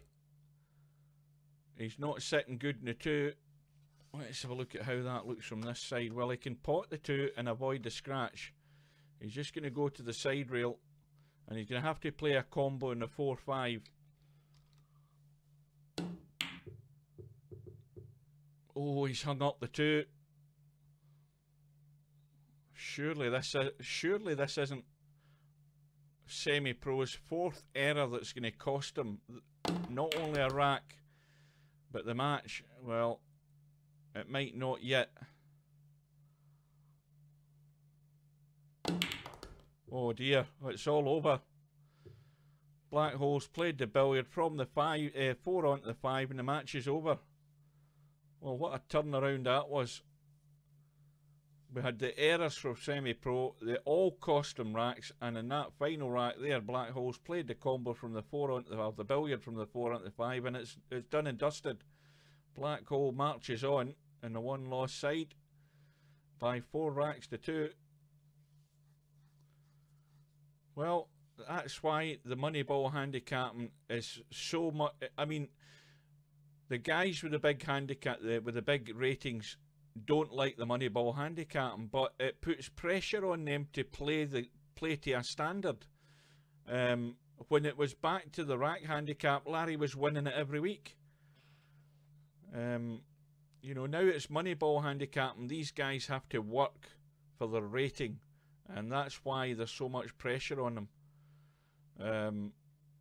And that match there's a perfect example of where Moneyball handicapping will punish you when you're making mistakes, and especially when they're unforced errors through no fault of his opponent. Semi-Pro dug a hole for himself there, and then of course that's the sucker punch, that final rack, the way Black Hole won it. So it's 4-2 to Black Hole, and right, a quick reminder, it's now 10 minutes to 10.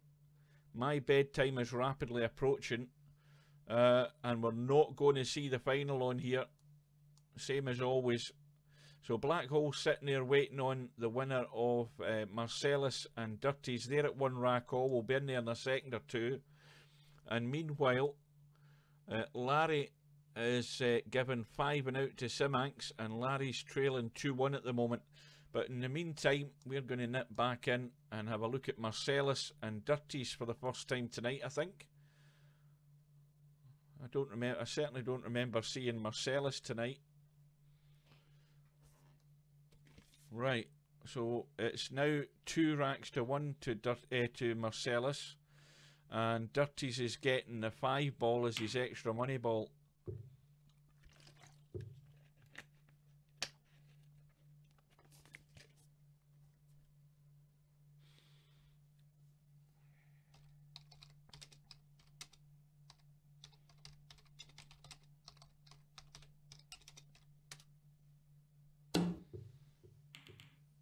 That wasn't a bad effort, just clipped to 3. So ball in hand to Marcellus. Now can he pot that too? What the hell did he try there? Am I out of sync? Because he played a nothing shot there.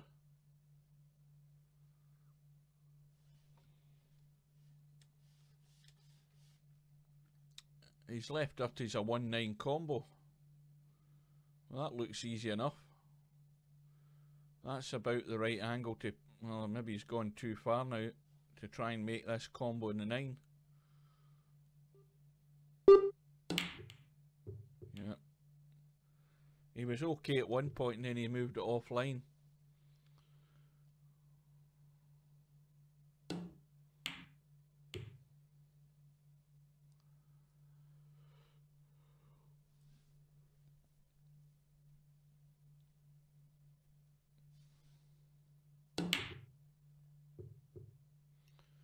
Well, that's on line for a double bank. Is it getting there? Yes, it is.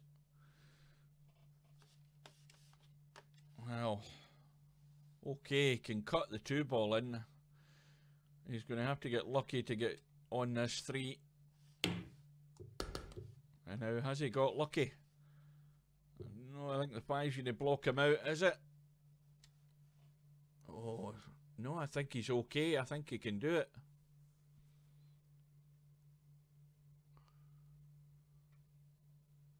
What, that picture on the top of the screen at the moment? I don't know what the hell that is. Surely that's not his dog. Anyway, Dirty's 2-1 down at the table. Going to run into the 9 ball. And that's going to put him offline in the 5. Or it could help him. We're about to see what's going to happen. And it's undone him, if that's the word. He's now got a reverse bank on the 5 ball. In which case he may well run into the 9 again with the cue ball. No, he's gone the other way, banked it into the right middle. Well, and of course, he just needed that 5 ball as his extra money ball. And he's got it back all square.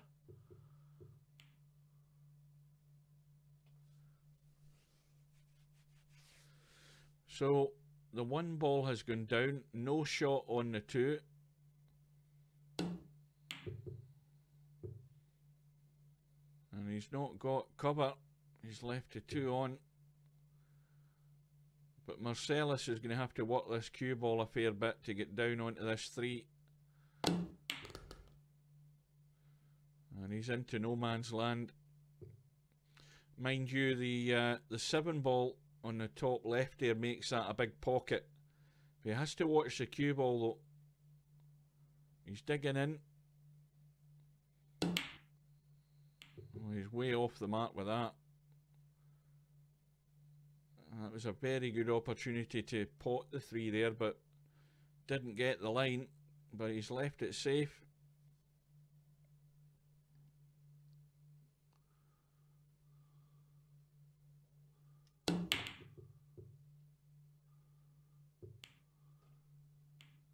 I suppose that's a point.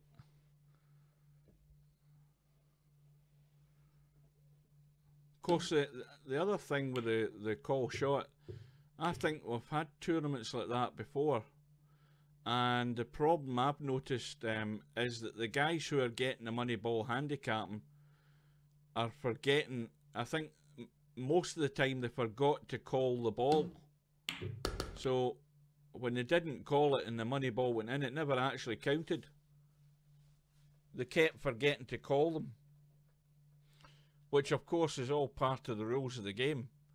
But if they didn't call it, it never counted. And of course that would end up pissing themselves off because they kept forgetting it.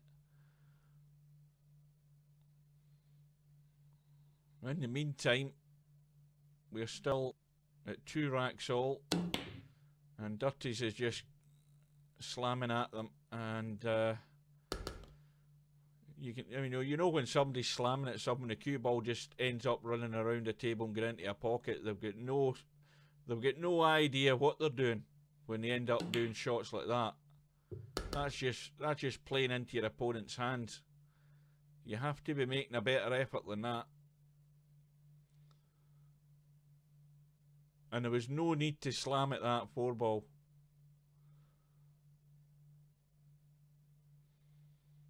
As it is, Marcellus.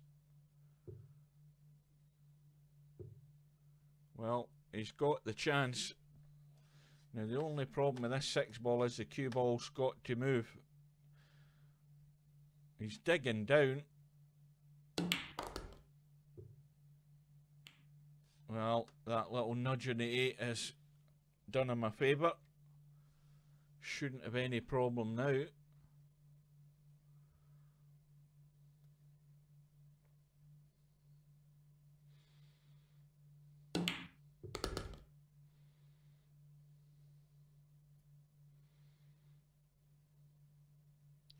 Well, this is not a gimme. This is off the rail. You've just got to get that hit point right, and he's played it well. So Marcellus is on the hill. He's leading by 3 racks to 2, and he's got a ball in the break, I think. What's going in? The 5 ball, and he has a shot in the 1. Now the good thing about that break, that's a perfect break for Marcellus. The reason for that is he's potted Dirty's extra money ball, so that means that Dirty's is going to have to get all the way up to the 9 ball to actually win this rack, and it makes Marcellus the stronger favourite to win this match at this point, having potted that 5 ball. Now, having said that though, he's going to have to do something here, because that 8 ball's a blocker, and he's played the combo onto the 8, and likewise with this 4, he's going to have to pick the potting angle, which isn't easy, to get that 4 in there, or he's going to have to try and cut it there. And he's not found a line, but has he found it reasonably safe? Well, goodness knows what Dirties is going to try. He could do a reverse bank, but it's basically going to end up in a hit and hope here, I think, unless he looks for cover behind that 6 ball.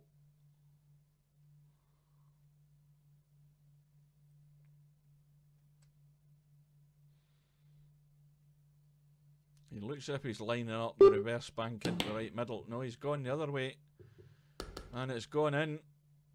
But again, this is just desperation here. It's going to be another slam at the 6, and sooner or later he's going to run out of gas.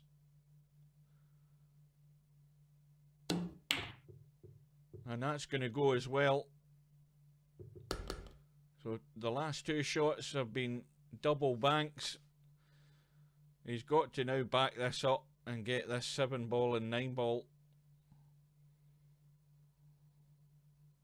This to take it to a final rack decider, and he's gone too far. And once again, he's in no man's land. He's got a thin cut on the 9 into this bottom left, and he needs to watch the scratch into the right middle with this cue ball.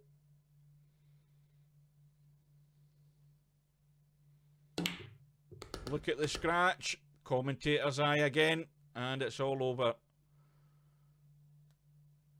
I'll tell you, I can see these shots coming. They're jumping out there. You know, you can see it a mile away that if he plays the potting angle in that 9, the cue ball had to bank over to that middle pocket, and sure enough, he just swallowed it up, hook, line and sinker, and went for it and scratched. So Marcellus wins the match 4 racks to 2. And as I said, at some point Dirties was going to run out of gas, and unfortunately it was at the wrong time, right on that 9 ball. So, right, it's now 10:05. I am going to have a quick look at what's happening here. We've got Marcellus now playing black hole to get to the one lost side final, and black hole getting 5 and out, so Marcellus is going to be up against it in that. But what we're going to do is we're going to nip across to catch the end of this match. Simanx is 6-3 up against Larry. In fact, there's no point, because Simanx has just gone through to the final. Larry has been beaten by 7 racks to 3. And in fact, what did I do there? I've shut that down. Let's go back across.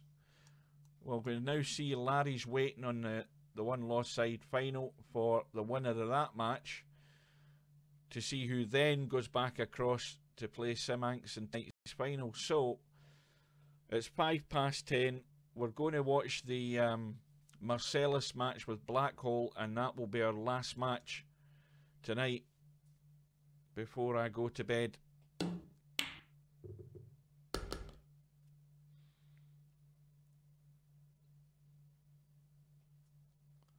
So it's got a strong possibility that it could be a rematch between Larry and Simanx in the final. But Larry's going to be up against it regardless who he plays in this one lost side final, because he's going to be giving away money balls and it's only a race to 4.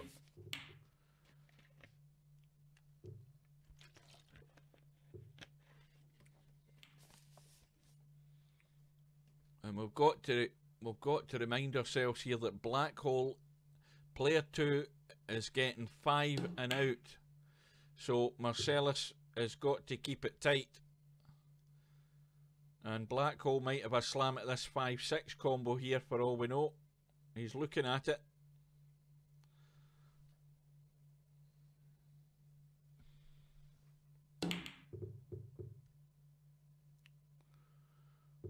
Oh, he's left it safe. Well, that's lucky. He certainly didn't play that. He's got away with one there. Now this is where Marcellus also has to get lucky. He can easily kick the 5. Oh, and that's him lost the first rack. Yep, he can see the edge of the 5. And that's how punishing it is with a 5 and out handicap. Black Hole wins the first rack. Now the 5 ball has gone in, but that'll be respotted because that's the first of Black Hole's money balls.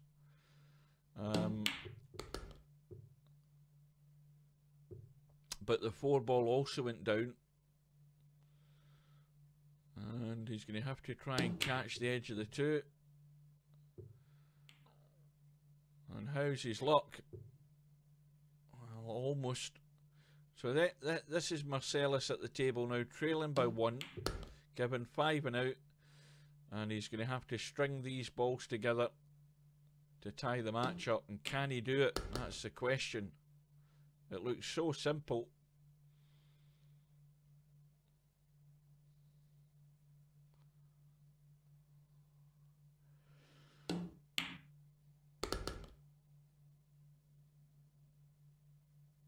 He can't let this cue ball run through too far here. He's got to watch the pace. The further he runs towards us, the more difficult the 7 ball is. And he's digging down, and this is not easy. And it's still not an easy 8 ball either.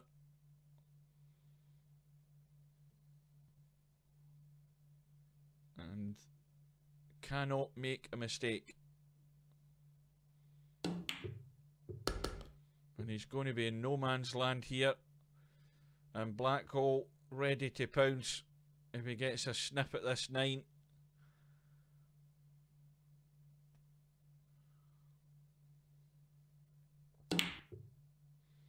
And in goes the 9. So Marcellus managed to hold it together and gets it back all square. And certainly 1 ball has gone in. The 7 ball is gone. He has a shot in the 1 now. I think there's a gap between the 3 and 5. Well, he played that all wrong. He had draw on it. The gap was there to pot that and run the cue ball off the angles and get around and down somewhere for that too. He's ended up jumping and playing a bank. But that's how easy it is to dig yourself out of a problem with a jump cue in Virtual Pool 4. But he could have played a better shot there, but that's how it works. Get yourself in a hole, play a jump and bank the ball up and down the table. But now that he's done that, he's got to back himself all the way here.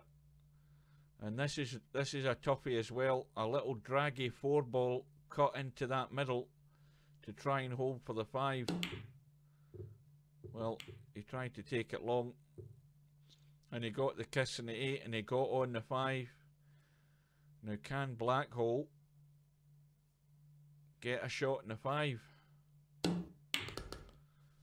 Well, he's got a shot, and this for 2-1. And then it oh, I thought it was there. Well, this time it's a gift for Marcellus. as far as the 5 ball goes, but he's still got to pot the rest.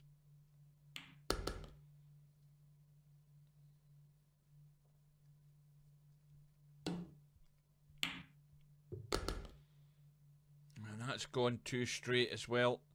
And he's close to the rail, so now he might want to try and dig down to just kill the cue ball and leave this 9 into the bottom right. Well, he's just decided to roll it. And this is just offline. And digging down makes it more difficult. He's trying to avoid a scratch here, that's what's concerning him. And he's played it no problem.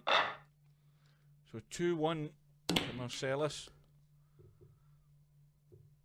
Ball has gone into that top left. I didn't quite catch what one it was. Oh, it was a 6. And the 2-3 are a set combo.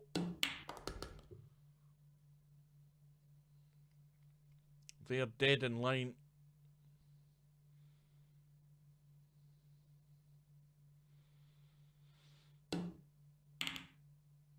Oh, is it going to get there? No, it isn't.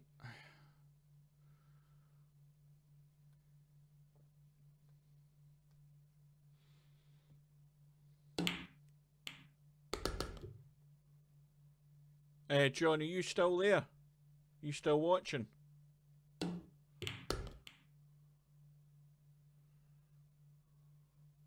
That Fernbus German football thing that was doing yesterday. When I was picking them up from the stadium after the match and about to take them home, that's when I quit the game because it was 500 kilometers drive home. Well, earlier tonight I decided to finish it off, so I drove them back to the stadium, and I'm expecting to get more money. Now that's 7,750 euros that I got. The thing is that the bloody it didn't give me any more money. It gives you a rundown of how you performed and it gives you feedback on what you did wrong. But it didn't give me any more money after that first trip. So if that's 7,750 to do you a season of football, I'll get no bloody chance. I'll be able to do the second trip and pay the fuel. I've still to get the bus repaired as well. I've got no chance. I don't see that lasting too long as a job for me, that one. Well, it'll have to, because there's no way I can do. I think at a push, I'm going to be able to finish the second trip, depending on how far I have to go. But before I do that, I'm going to have to still buy more grub for the bus. I'm going to have to get it fixed, because I've crashed about 4 or 5 times, and I've got heavy damage. I need to get that done. And by the time I've done all the maintenance checks, and I've also got to get the toilets cleaned out, I've still to get all of that done. That's going to probably cost me the best part of another grand or whatever. I'm going to end up with about 4 grand for this next trip, and I had 7,750 to start with. I don't see me lasting too long. Anyway, it's 3-1 to Marcellus. This is the last match of tonight, folks. There's going to be another match after this. Just another reminder, we're watching this one. This is the semi-final on the one-loss side. This is to see who plays Larry, and the winner of that match will go then back across to play Simanx in the final.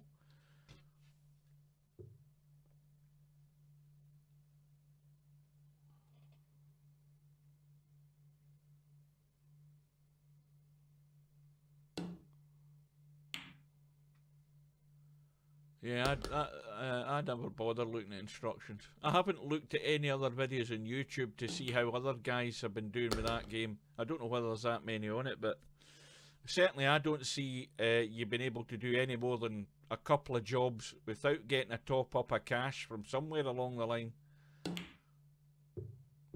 But I was expecting them to say, ah, here's another £2 to help with your next trip. No, nothing.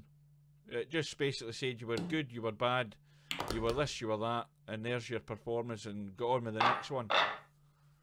And it tells you, oh, you still haven't repaired the bus yet. I said, well, I know I haven't repaired the bloody bus.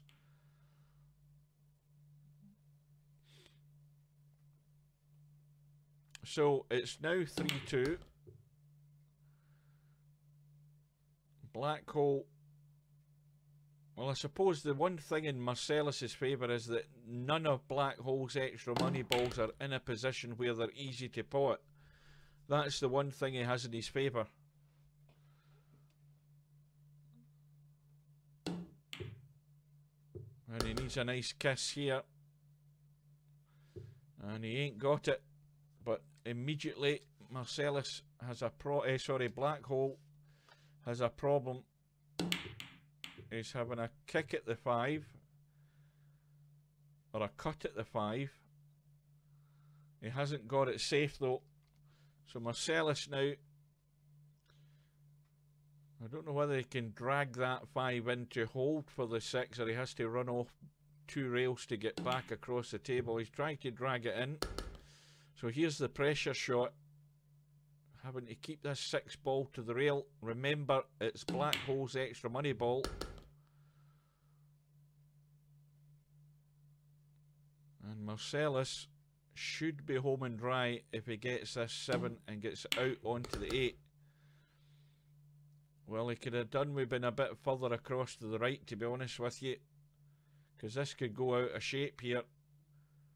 He's got to go 100% for this. Is he going to play a bank, or is he playing the cut? He's playing the cut, but you see what's happened there is he just hasn't got the running in the cue ball. The way that cue ball's running, it should have ran down here and bounced there. He's way short. So this for the match. And he's played it perfect. So in a roundabout way, Marcellus has got there. And he wins the match by 4 racks to 2. And one last look at the bracket.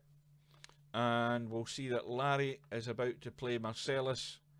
Larry will be giving away money balls, or certainly 1 money ball at least, to Marcellus. And then whoever wins that match, it could be a rematch between Larry and Simanx, or it could be Marcellus and Simanx in the final. But this is a point, folks, where I have to say thank you for your company. But I can't go any longer than this. I have to pull the plug. So until we meet again, we will see you again sometime, folks. What was that? Did you check emails after getting the players back? Yes, I did check the emails. And as I say, the emails only told me, it only said, you did this well, you did that well, and here's what you did wrong. That's all they said, because the email was flashing when I got back to the stadium, and other than that, I got no money after it. So, like I say, guys, thanks for watching, thanks for staying with us. Polamint on Twitch and Simon on YouTube. Can see you both there. I will bid you good night. I'm off to bed, and we'll see you again sometime. Thanks for watching.